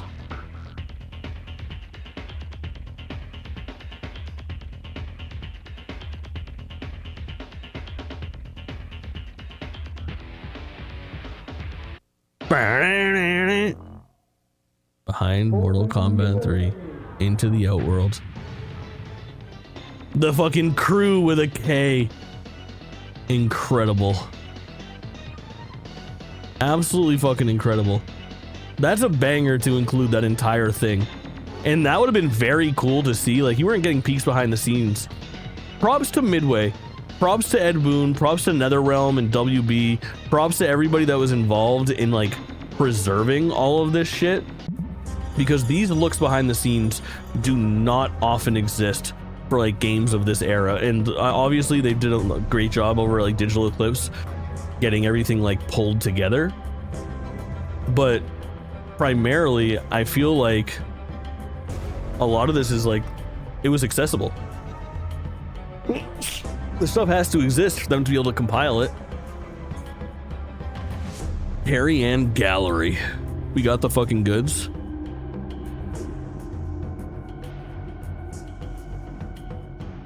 Dude, it's a lot of fucking Mortal Kombat 3 propaganda still.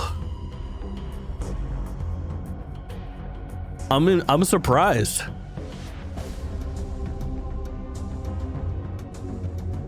Lots of modeling and being hot and having a lovely family, but also a lot of Sonya, bro. That's cool as fuck. Good for her. Good for her. You love to see it. The cutting room floor, dude. This is always so sick. I love this fucking part. Man, this collection fucking rules. I hope everybody... I've liked the collections that they've done before this, but never before has it been for like a franchise like this that I like so much and I have such a storied history with. I hope everybody's favorite game gets this treatment from Digital Eclipse, where you can get a behind the scenes look at cut content and behind the scenes making of featurettes and concept arts and videos and pictures and advertisements, because it is so special to see all this random ass shit. Such a niche thing brought to the masses. Fans will recognize Shao Kahn's overhead hammer strike here, but likely haven't seen the side swipe that followed the original animation. Yeah. Fucking blue is sick as hell. Nightwolf's knee break. In this unused animation, Nightwolf attacks the leg of his opponent. Several other characters are shown clutching their shattered knee. That's so fucking annoying that for one move that's not used in the game, they had to do animations for every character to get their fucking knee broken. Nightwolf's sweeping sideways axe drop and midair stomp got as far as final frames were not implemented in the release version of Mortal Kombat 3. That stomp reminds me of Shiva's stomp. Shiva's pound attack. I'd like Shiva to use her pound attack on me, if you know what I'm talking about, chat. Restraining her opponent with two arms while battering them with the others wasn't enough for the dev team. Shiva's unused animation includes a vicious kick for good measure. Sonya's big ball fatality. Sonya's pink ball fatality did make it into the game, but not with all the additional frames and detail of this animation. Motaro extras. I remember being stressed out because at one point we were out of memory and hadn't even added Motaro yet, says John Tobias. No wonder then that these Motaro moves, pointing, running, and rearing on his hind legs didn't make the cut. This fucking dude, he's saying words and pointing and shit. Look at the mouth. That's crazy. Oh, dude, terrifying. So now you can DM her and be like, yo, I just saw you in the Legacy Collection and I'm a huge fan. Are you and Parrish? Did you and Parrish ever hook up? Anyway, did you ever touch Parrish's hard body by any chance?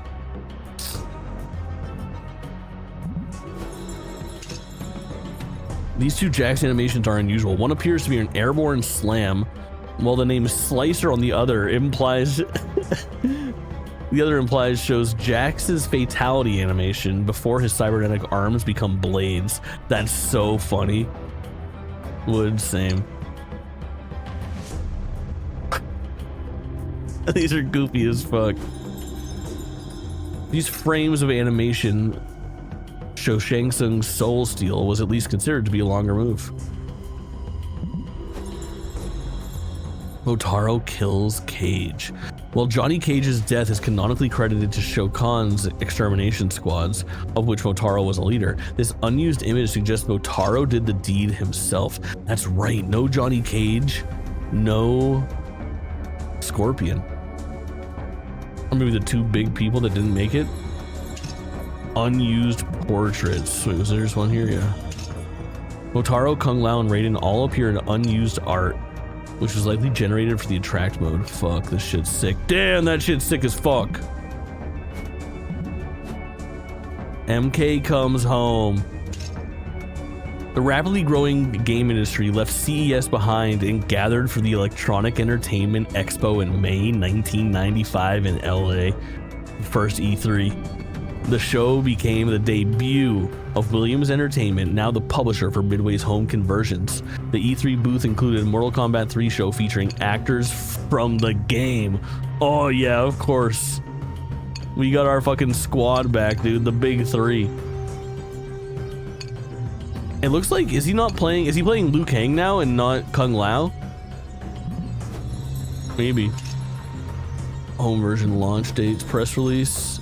The animated video, brother, I watched the fucking shit out of this. I remember it had this like 3D render. Before we even get into it, I'm gonna tell you guys all about this. I own this fucking video. It had this like 3D render. It would open up and it's like a camera panning around like a black background and like a dimly lit ring or arena, and there's just like somebody, maybe Scorpion in my head or Goro or something, doing like fucking ninja moves solo, and it was all 3D, and it fucking absolutely blew my mind. Yes, dude, look at this shit.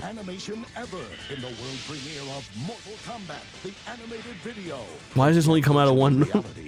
Downscale this to mono, please. PG rated.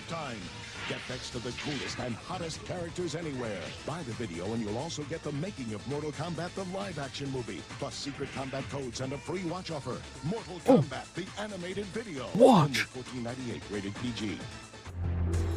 Dude, I wish they included that video. That video fucked. Wait, is this it? Live on stage. We gotta check that out. But let me see if I can find that Mortal Kombat, the animated video. Let me see if this exists like on YouTube these days.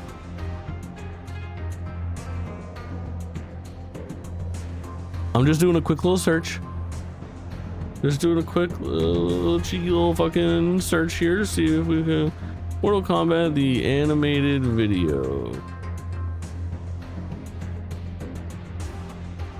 You're fucking A right, it does. Oh my god, we've not only does it exist, but we've already watched some of it because I'm based like that.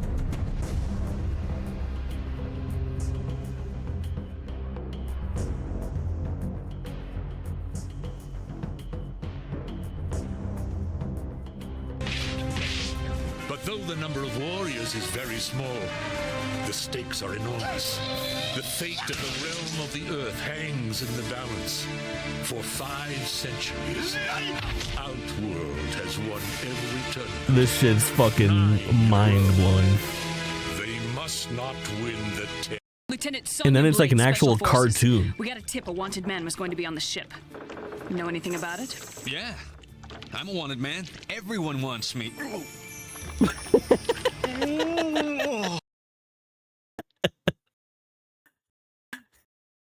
That's so fucking funny. Holy shit. We gotta watch this sometime. It's an hour long. Oh my god. I see fucking Christopher Lambert, dude. Yeah, okay. Maybe this is like a bonus episode 7 or something like that. That's so funny. I'm a wanted man. Everyone wants me. Mortal Kombat the movie, directed by Paul W.S. Anderson. Mortal Kombat opened in American theaters on August 18th, 1995. Chat, I saw this shit in theaters. It was days after my 7th fucking birthday. Unlike other game-to-movie adaptations, fans praised its faithfulness to the source material. Mortal Kombat made its entire $20 million budget in its opening weekend, going on to make $70 million worldwide. Also saw this shit unbelievable. It's unfucking believable. Bruce Skywalker, since the movie based on Super Mario Bros. Had just underperformed at the box office, some were skeptical about Mortal Kombat's chances. Kasanoff, however, was a believer. I said, "This is Star Wars meets Enter the Dragon," he later recalled. "This is not just an arcade game. This is a whole phenomenon." Fucking knower. Oh my god, dude, Goro. Chat, if you ever want to see more of this, we did an episode of Drop In, Drop Out, Save Trash Cinema, where we watched Mortal Kombat and reviewed it and talked about it for like 2 hours. It is absolutely fucking chaotic. One of the best things that we've ever done on the platform, and it is unreal. We talk about this shit at length. Look it up. Find it. You're an adult on the internet. After several months of pre-production, the Mortal Kombat movie began filming in August 1994 in LA. Before moving to Thailand at the end of the year, Ed Boon and John Tobias offered feedback on Kevin Droney's script and later visited the set.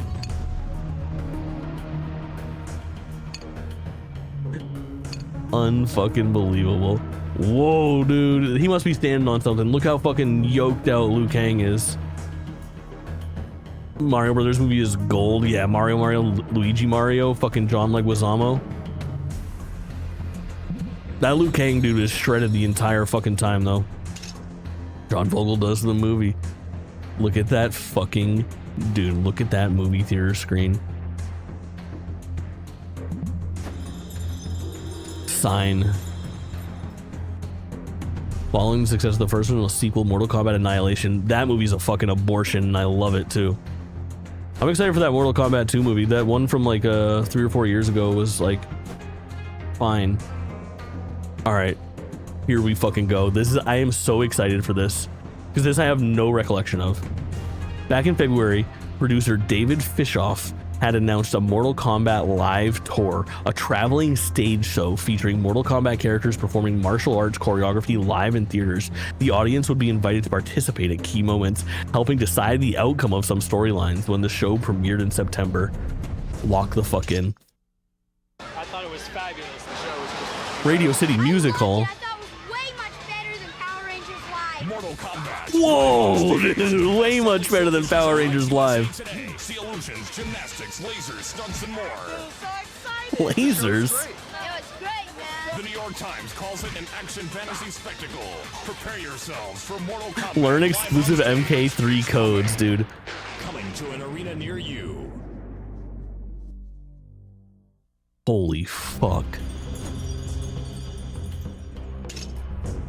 To direct the live show, Fishoff tapped Pat Johnson, a karate champion and the fight choreographer of the Teenage Mutant Ninja Turtles film, Buffy the Vampire Slayer, and forthcoming Mortal Kombat movie. See you in September. By June, the tour was confirmed to begin in September at Radio City Music Hall in New York. Tickets started at $9.50, cheaper than a baseball game. Unfucking believable. Carry on tour. David Fishoff, who had worked on some other live events. Let's go, dude. We had a meeting. I think we can do the Mortal Kombat live. That's so funny. I remember a Ninja Turtles live thing that I had a VHS of that used to fucking blow my mind. I watched this Ninja Turtles shit so much. How about adding a live-action road tour? The 90s were a crazy time. September, Mortal Kombat the Live Tour will sweep across the globe. Way better than it's way much better than Power Rangers Live. To more than 200 cities. David Fishoff was the producer That's for that fucked up what you said about and Power Rangers he really, Live. really wanted me to be on that tour, even though I sucked at karate, to do Even though I publicity work. sucked at karate.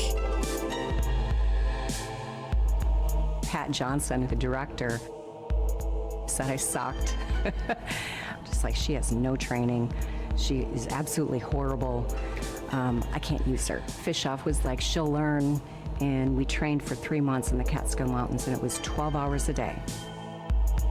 Jesus fucking I would Christ, get this up girl is before committed everybody to in the Sonya morning, and I Blade. would be in the gym on the treadmill. Props to her. And I would show up for our routines, and I had my headphones on all the time, learning lines, and just wanted to prove like I could do this. You know, sometimes people ask me, have you ever been to this state? And I always think, probably. I'd be on the tour bus and we'd wake up in a new city every day. We'd do sometimes 3 shows a day in the city. It was exhausting. It was for about a year, I believe. We even did South America. I remember we were in Kalamazoo, Michigan, and I was fighting one of the ninjas, and there was this part where he throws me up, I do a back tuck, and then I land back down, and we start fighting again. And when he threw me up, I fell back down, and his foot was there, and my foot caught his foot. So my knee just went. He looks at me with these big saucer eyes, and I he's got like, a boing. Oh, we've been boinging. No, put me in a I'll headlock. give you one new. Drag me backstage. She's our And original the knee's out, Sonya like, Blade, and she out is here, right? spectacular. And I go, pull it. And he looks at it and he says, I'm not fucking touching it. And he's like, you're on your own. I go get me some tape. And as he was gone, I just went like that, and it just popped right back in. And I taped it up really tight, and it sucked because I had to go back on, go up some stairs. Committed to Sonya Blade. Shang Tsung was behind me and Track me he had to make backstage, what a disappear, and profession, I had yeah. to go down a trap chute, and that was a jump.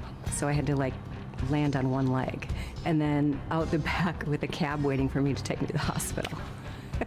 And I blew out my ACL, and I was like, I'm gonna finish this tour because we're almost done.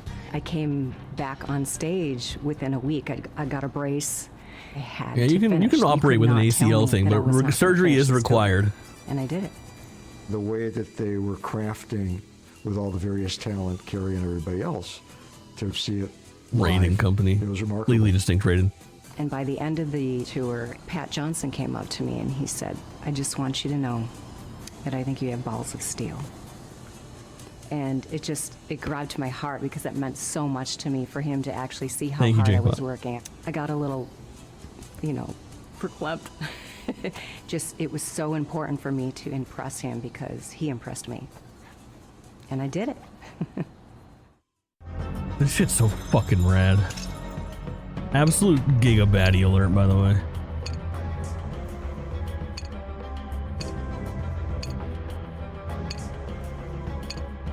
Insane. Dude, all of these.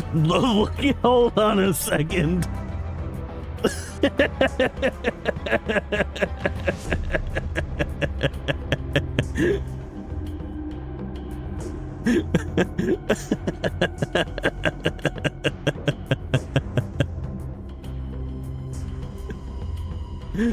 Let's follow that line of sight.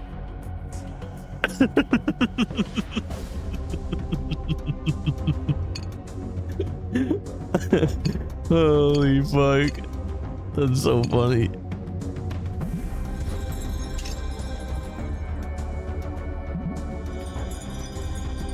Kid's going places. That kid went home and learned some things about his own fucking body. Sculpted Software returned to deliver the 16-bit Super NES version of Mortal Kombat 3. Nintendo Power Magazine, of course. And then the Genesis version as well. Alright, I like doing the opening moments of each of these just to see how they differ because it's always so fascinating. Very little being talked about the home console ports this time around though. I think it's because they get more faithful. Alright, so Williams splash screen.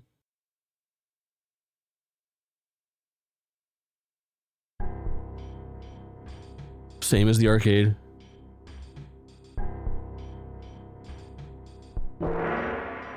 Little bit of a menu. And then faithful port. Oh, look at that. The little tease of smoke was really cool. How the window opened up and showed him and then closed. I just want to hop into this, feel it, and then we'll go to the Genesis one, and I want to kind of cross-check them. Oh, Shiva. Bro, Shiva had such a good move where you just hit down, up, and she would fly off the screen and fucking pound you. Great starter character. Round 1. Characters feel even smaller on home console. There it is. She fucking opened with it. She heard me talking about it. As it turns out, playing on Master wasn't a good idea. Fuck. Oh, I got her, dude. I got her with the fucking Windy City knockup. That's what I call it when I get you pregnant in Chicago. Oh! Let's fucking go, cocksucker. God damn it. All right. Now Genesis. Let me feel it.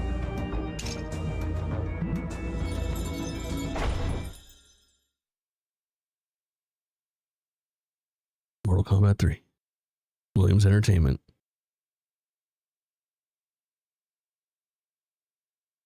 No knowledge that is not power. Such a cool tagline, man. Midway presents. That fucking chipset difference for the fucking music. So distinct. The Genesis sounds so much better.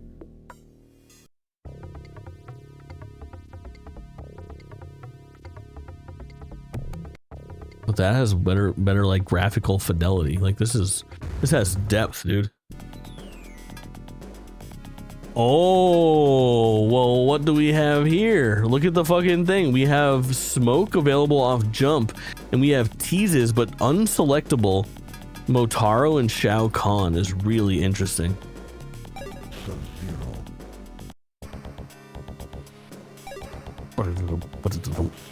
Extremely fucking similar, though. Why did it fade up? Oh.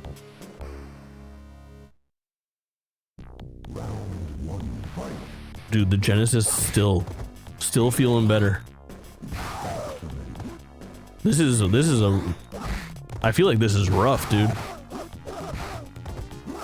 Like the sound is terrible.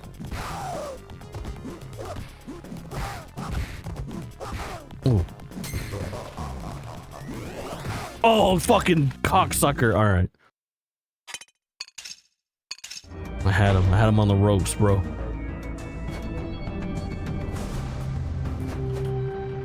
Computer combat.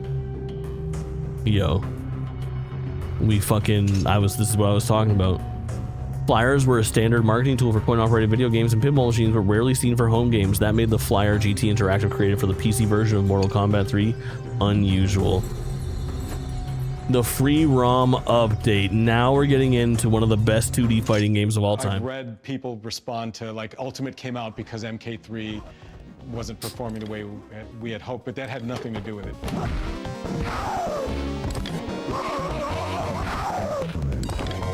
We were going to be releasing the home game, MK3, and it's true, they pitched relatively soon. The ROM update the entire time. At this point, you have Street Fighter 2 Turbo is doing this kind of thing, you know? This is a fighting game norm already by like 1994. So the idea was when MK3 comes out for the home, which is fucking crazy. The arcade with Ultimate MK3. We were fully aware of the home versions and the role they were playing, and we didn't want the arcade industry to think that we forgot about them. You'll have a cooler version. In September, when Mortal Kombat Hysteria reaches a fever pitch, a ROM update will be available to operators free of charge. When you buy the game, you own the update. This update will feature new characters, new secret moves, and additional fighting environments. That roster upgrade on any home platform. So smart to tear it out. Play the old version at home right now. Go back to the arcade for a bunch of new shit. And so it was part of the plan all along. And so we withheld purposely what we thought were the most popular characters just so that we would give it a bump when Ultimate came out. Got it. The fact that it was Scorpion and Sub-Zero and Katana and Mileena just meant that we were able to squeeze more characters with less memory.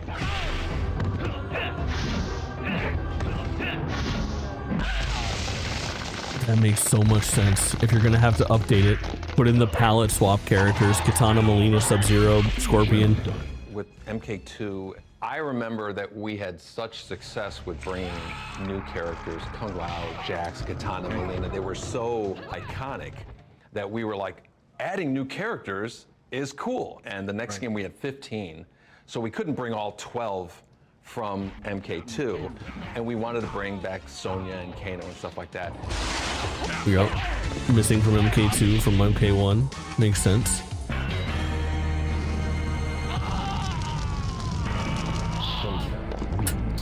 So from my perspective, I just remember not really realizing how much Scorpion And and dude- Sub-Zero were the poster characters. Yeah, yeah. So Yeah. we were just like, okay, let's make Sub-Zero unmasked, and you wrote a story for him. Right. And Scorpion, we'll just give him a rest, you know, which was blasphemy.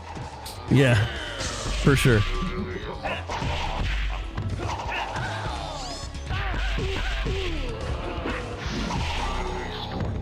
We balanced it better. I think Ultimate MK3 was much better balanced than MK3. A lot of people come to me and there's this debate of what's the better game, Mortal Kombat 2 or Ultimate Mortal Kombat 3. There's always this little bit of a debate going on that they play so differently.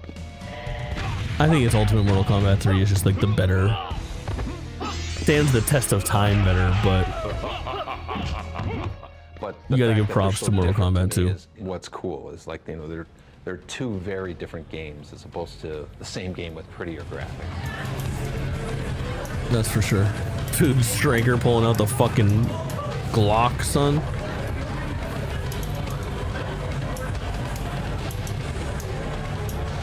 Insane. Insane. Someone's playing at a very high level over there. That's sick. Ultimate Mortal Kombat 3 Arcade. Ultimate Combatants.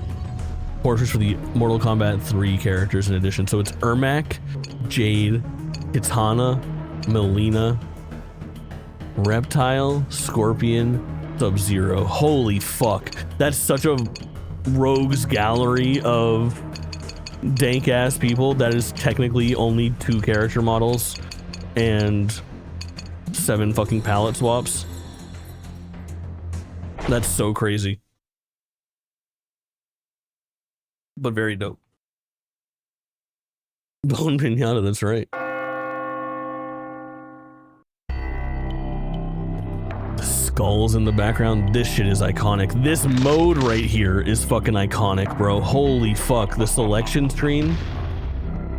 I remember this shit so vividly. Yeah, dude, this cast is fucking strong. Crazy, you got both Sub-Zeros too.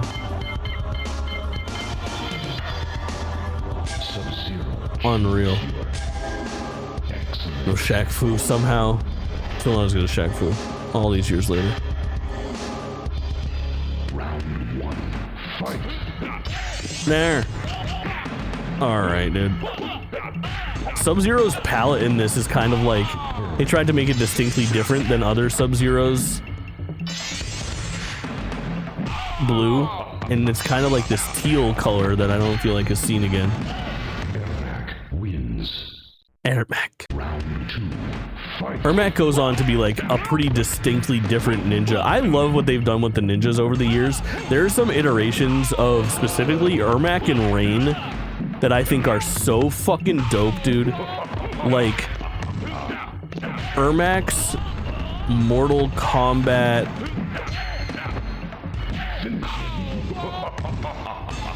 Deception? What's the one where he's all fucking wrapped up, dude? Hold on. Ermac. Images.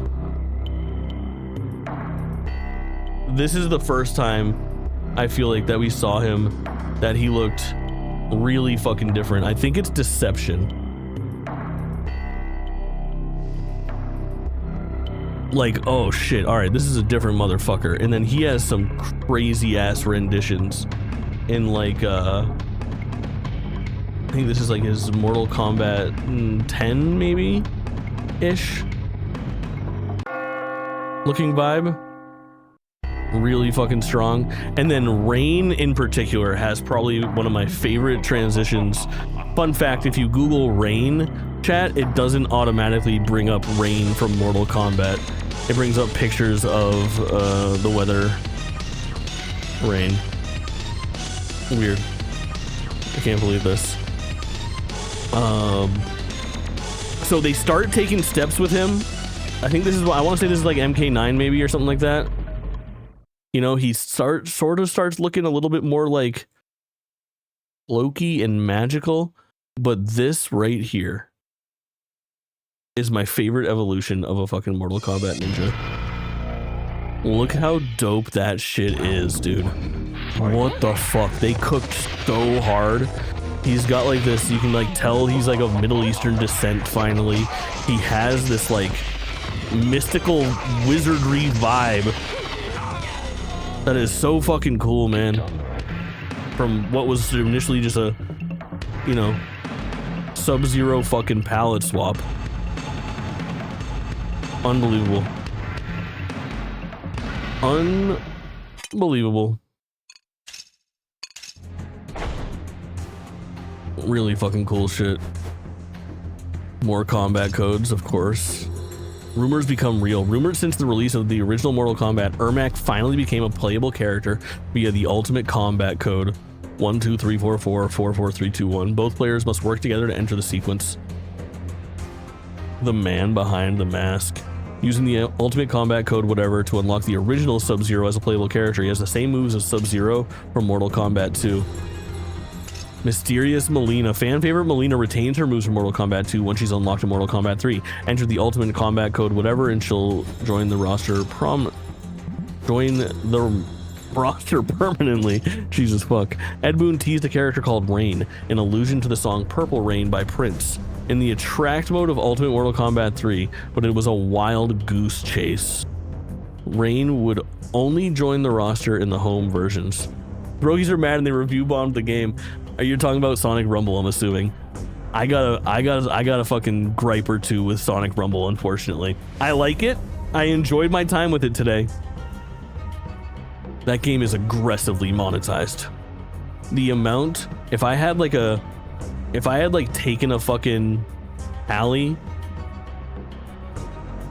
of how many times shit was thrown in my face with like an explanation of like a season pass or a punch card or a limited time offer or a battle pass or a fucking, oh man, it's a rough first couple hours with that stuff. But it's a mobile game and I understand that, and it's free and I understand that. I don't know if it's necessarily like a review bombing thing, but after playing it when it was in its beta in a much more pure form where it was more gameplay focused and you just like, you know, unlock things via progression and in-game currency, it sucks to see that the extra time that was spent in the background for the last year and a half. I played it in May of 2024. They've had a year and a half. Very few gameplay enhancements, a ton of monetary and UI and menu based enhancements to make you spend money, which sucks. Ease up on the pop-ups, yeah, for sure. But I don't know, I'm interested to see how it does. What did you think of it? Did you have fun?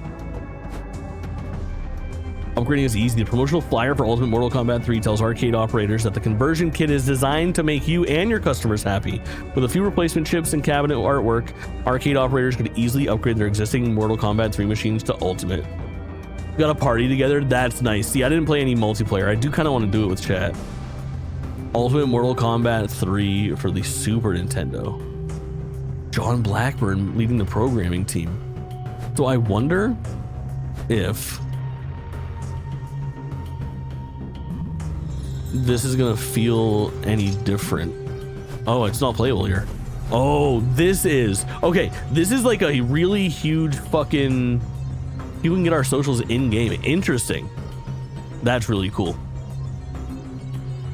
This WaveNet version of Ultimate Mortal Kombat 3 was like lost media up until this collection.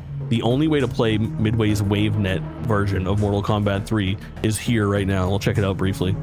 Midway's WaveNet intended to connect arcade gamers via a high-speed network for multiplayer matches. A version of Ultimate Mortal Kombat 3 featuring Noob Saibot as a selectable character was regionally tested but never officially released. It's playable in local mode here.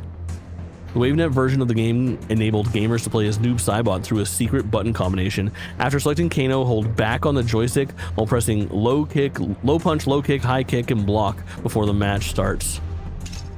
That's crazy. I'm just interested to see like the menu system, sound system version.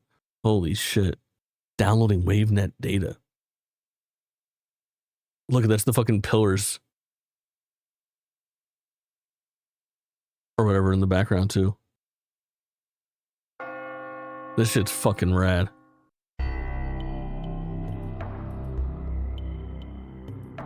Day one update, yeah. WaveNet news not available. Stage.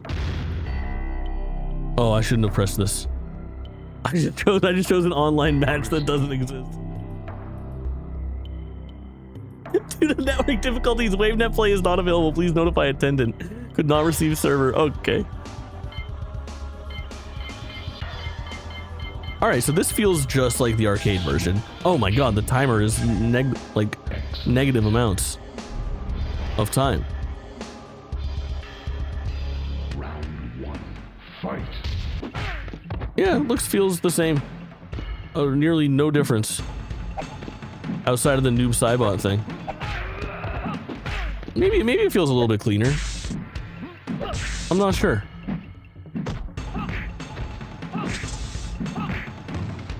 Fuck off. Yeah, man, this game is fucking... Oh, there it is, baby! Alright. I just need to flex on him right quick. Hit you with my fucking teleport uppercut, dog. The polygonal future.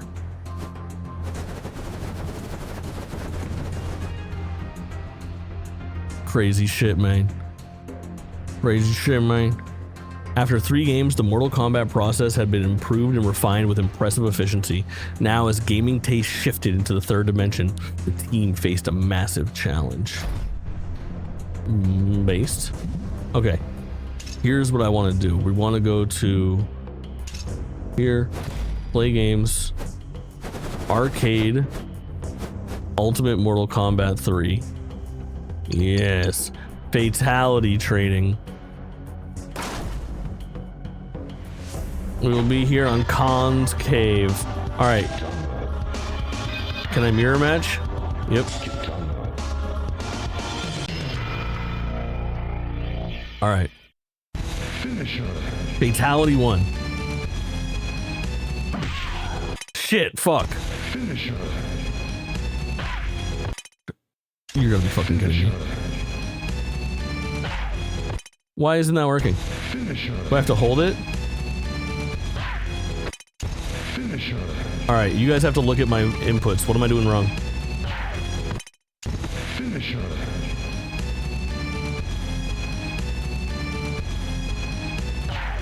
It looks right to me.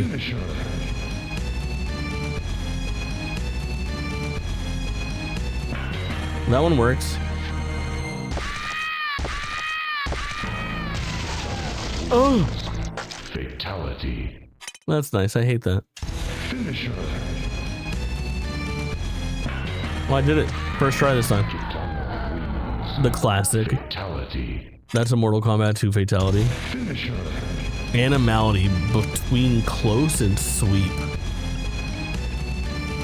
Alright, hold on. I can switch. Show me my range. Here.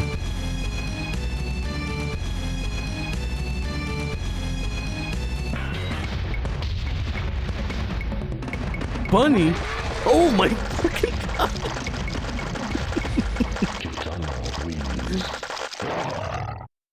Animality. Bunny. Finisher.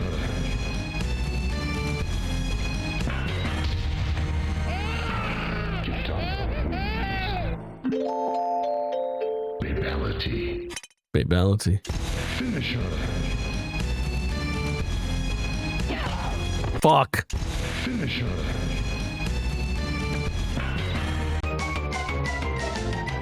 Bubbles? Kitana wins. Friendship. Friendship. Again. Friendship. So sick. Reptile's gonna have some cursed shit, I'm sure. No, I fucked up. All right, it's okay. We'll reverse it. We'll reverse it next time.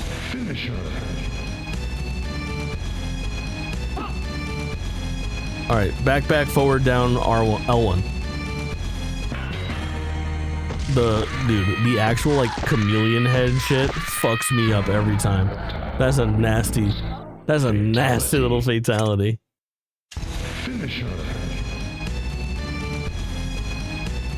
Dude, this is asking a lot. We're holding L1, then it's forward, up, release, and triangle. Oh, JT in one, baby.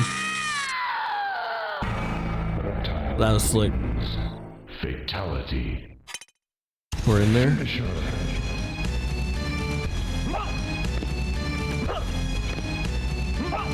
Down, up, triangle. Oh, close. Down, up, triangle. Okay. Down, up, triangle. Okay. Down, up, triangle. Okay. Down, up, triangle. Down, up, triangle. Chat, am I fucking crazy? I did it. Reptile turning not into a reptile has to be the most surprising thing out of all of the animalities in this game. Unless Scorpion doesn't turn into a scorpion.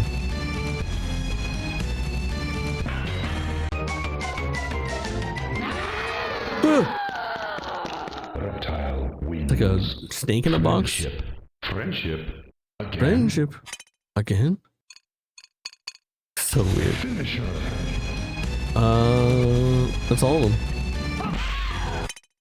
Alright, we switch. Play as Sonya. Select Reptile. Finish it. Back forward, down, R1. Back forward, down, R1. Very good. Disgusting. Fatality. Finish it. Alright, let's hit the friendship. No, animality.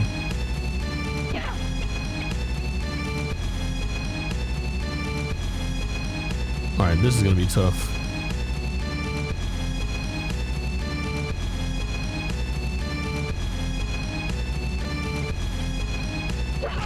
Fuck!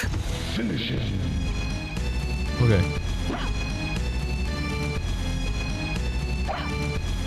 I hold X. Oh, son of a bitch, dude. Finish it. Oh my god, that's so hard. Oh my god. I have to perfectly position this. Okay. Left, back, forward, down, forward, X.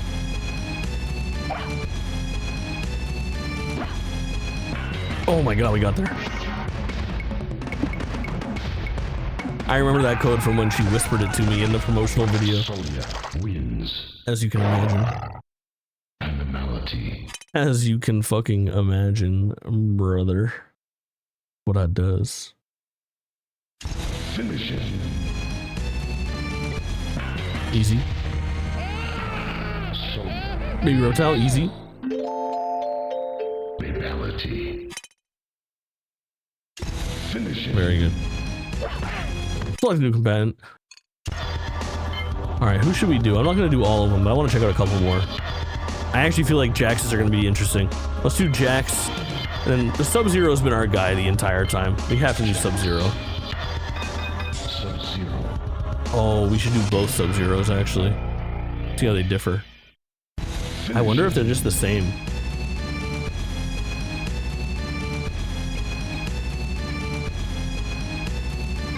Up, down, right, up, down. Up, down, right, up, down.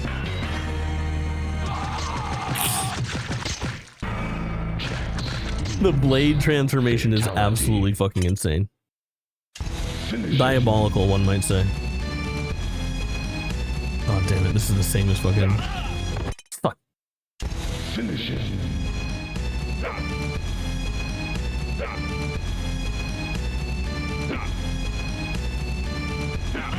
Oh, son of a bitch. Finish it. All right. Forward, forward, down, forward. Got it. Oh my god, big ass lion is sick as hell. Jax wins. That's the first animality that's been like super brutal too. Sub-Zero. Not me. Sub-Zero. Still takes the cake. The famous streamer Jake Twitch and Boogie over on YouTube. What an icon. Sub-Zero only has a fatality. That's crazy. Sub-Zero wins. What is it, like censored? That's really weird. What happens with regular Sub-Zero? Sub-Zero.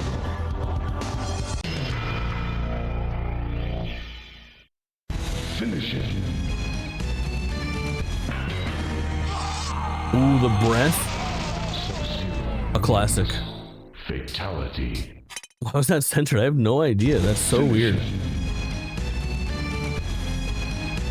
Close. Okay. L and L and R and L and R. Easy. That's very good. Very good. So our base Sub-Zero has all of his shit.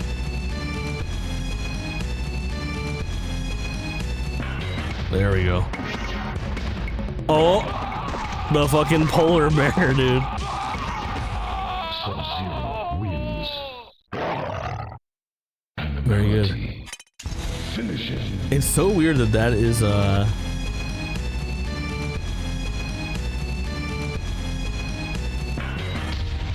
was censored because it's his classic that was in the other ones too. Like you can tell he's about to rip out his fucking spine. It's the spine rip. It might be the most famous fatality. Finish it. Sub-Zero wins. Friendship. That's a very good friendship. Again. Very good. So here's my question then. Is Scorpion equally limited? Also, don't at me, Jade's the baddest baddie in the entire fucking franchise. Incredible. Finisher. Okay, he's got a fully featured situation here.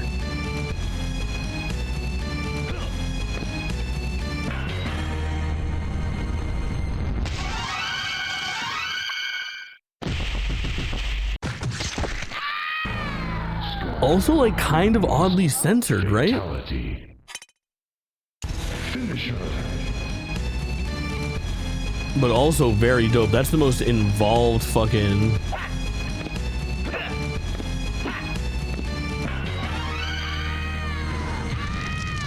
That's a classic. Like, animation-wise, the whole new background and shit, that was a pretty involved fatality. Finisher. Very cool. Shit. Ran out of memory. That could be it.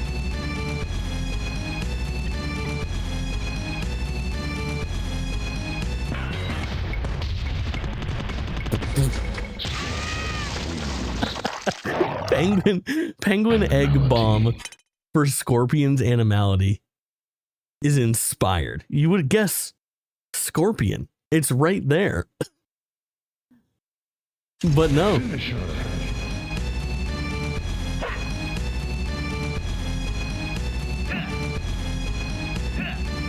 Oh, close. Too obvious, Cloud. You might be right.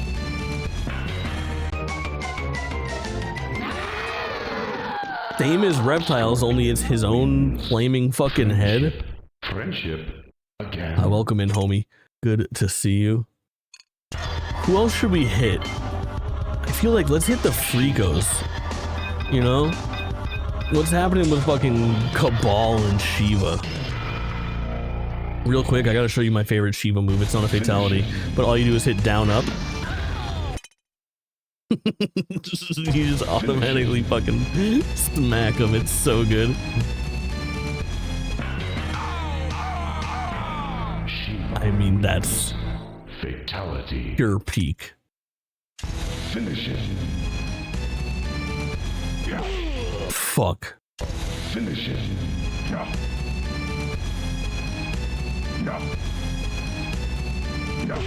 Fuck. Where people got their frustrated. Yeah, they were fucking in there, dude. Never too late. Kangle, what's poppin', player? Fuck. Finish it. Dude, it's so hard to input that. Oh my god. Finish it.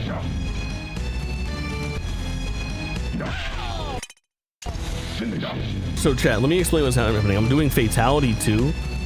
So I need to finish the move inside this box. But during this move, I need to start by pressing fucking kick. Which means you need to fucking position it perfectly and then hold. You see, like that's not good. Oh! Finish it. Fuck. Finish it.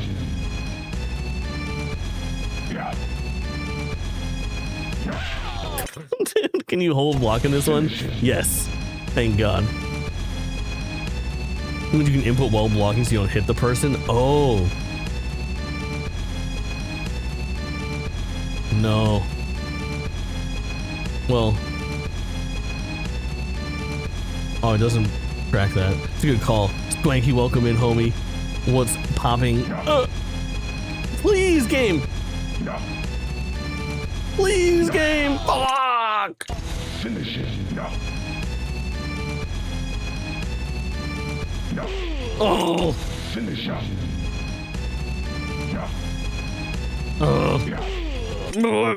Finish it.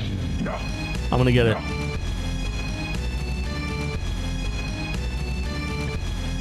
Back, forward, forward. Shit. Finish it. Hollow, welcome in. Added combos in the move list now. Yeah, that just happened today, right? I think so. But welcome in. Thanks for chatting. Shit, fuck. Hold triangle, back, forward, forward, release triangle. I'm doing it.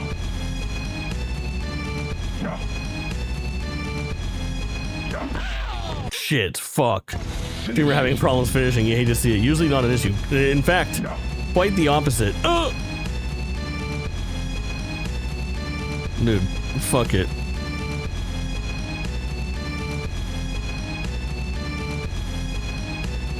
What if you jump first? Oh shit. Finish it. What if I jump like straight in the air? Oh fucking. Finish it. Shit. I fear I'm too good at the game. I'm just putting in fucking damage. What if I do like long strokes? Oh man. Oh dude, it's impossible. I fear it's fucking impossible. You long stroker. Yeah, I'm holding it. I'm holding triangle the whole time that I'm pressing those inputs and then releasing. So that's why it's starting with a kick. Is like, that's still a held input. Like my finger's still on there. I always thought you more of the short stroker. Yeah, I'm a short stroke bandit.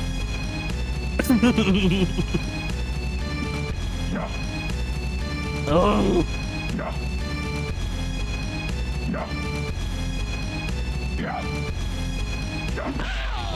Okay, what about... Oh my god, that's like even harder to do. I'm thinking about, do I hit back and triangle at the same time? You know, and then let go? But that's even... I truly, I don't think I'm capable of doing this.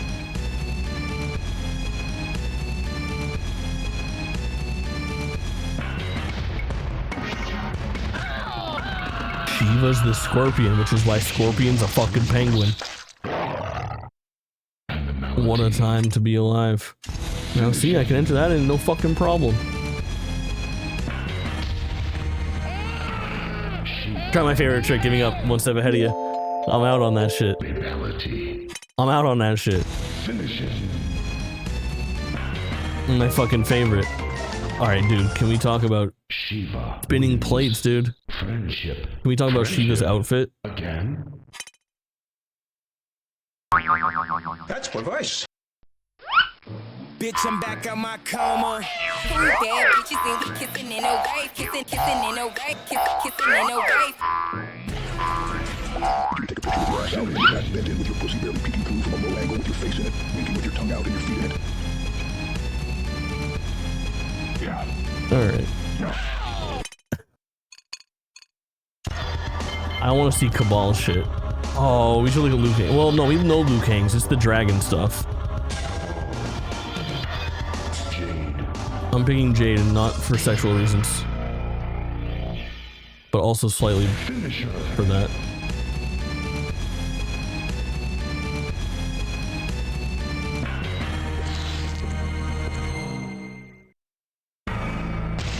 Inflation fans going fucking crazy right now. Finisher.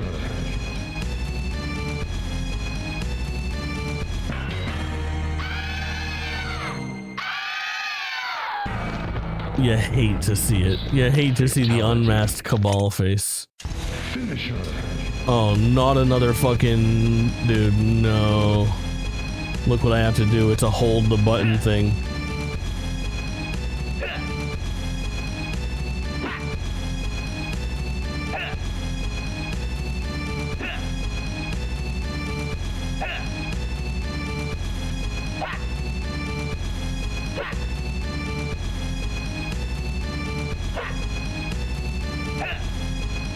Fucking shit, fuck.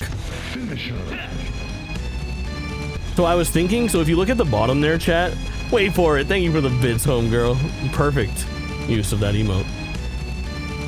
So if you look at it, I was like, maybe I have to hit square and forward at the same time. But when I hit square and then forward, it registers as square forward, just like it says in the move list. If I hit square and forward at the same time while holding, notice it says square forward plus square.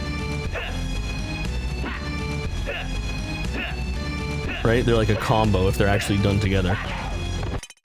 So I think I'm doing it right, where I have to hold right, down, right, hold right, down, right. Fucking shit.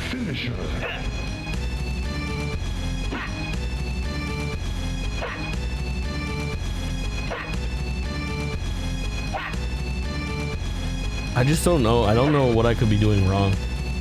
Like, when you look, I'm doing it. Finisher.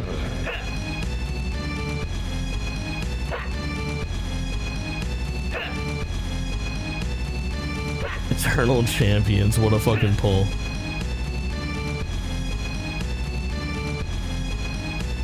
I got nothing, man. Fuck. It is asking me to hold the button, yeah. So I'm pressing square, holding it, and then releasing square at the end. It doesn't show you on the move list, but yeah, that is indeed, you know, it's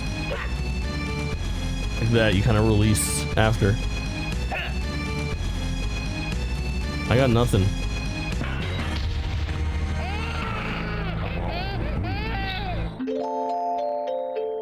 Fatality. All right, friendship. Like, it's not an input issue, you know what I mean? Like, I can pump out these commands all the time. It's the ones with the weird, like, close range shit that's got me fucked up. Got me fucked up. I wonder if Smokes are specifically interesting because he was the original hidden character. Programmality, precisely. Alright. Full screen, okay.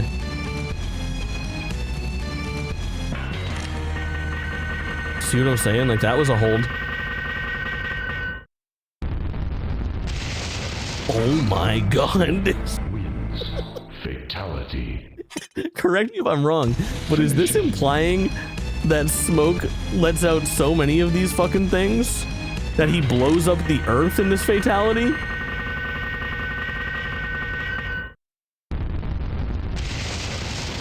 I was right, it is special. That's so fucking funny. Ultimate fatality. Elimination of billions of people. Finish it. Oh, sweep.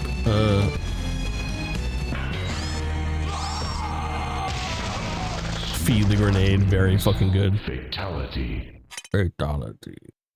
Finish it.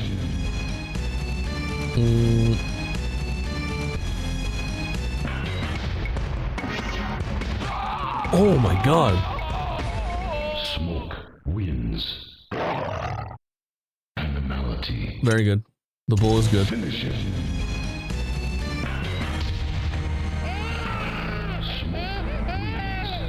So dumb. Alright, I'm excited for this friendship. I feel like it's gonna be a banger. Finish it.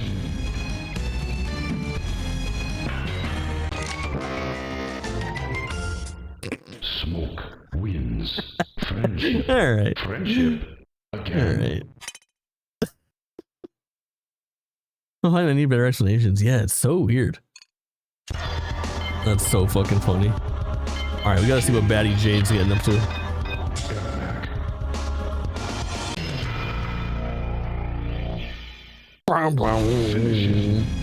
Oh no, dude. Alright, actually, this is a good one to train on. Finish it. Oh my god, second fucking try. See, I got it. It's just a distance thing. That's a very good fatality. Just wiggling him so hard that his skin falls off. My first true experience of jealousy, for sure.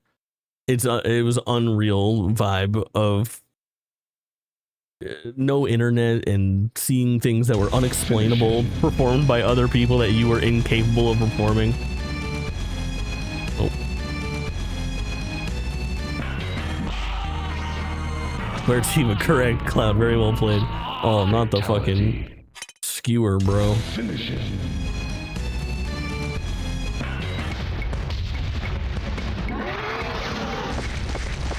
Dude, Jade might have the strongest like set of things so far. If her friendship is a banger, she might have the best like Finish it. setup here.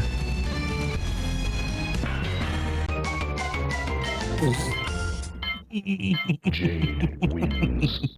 Friendship. I fear again. It is not gonna get any fucking better than that. Finish it. That is so funny, dude. The friendship being a pogo stick is fucking inspired, brother. Inspired. Alright, gamers. That's it for me. Very fucking dope stream. I appreciate each and every one of you guys coming and hanging out. Garfield, thank you so much for the follow right here at the end. Too kind to me. Too kind to me.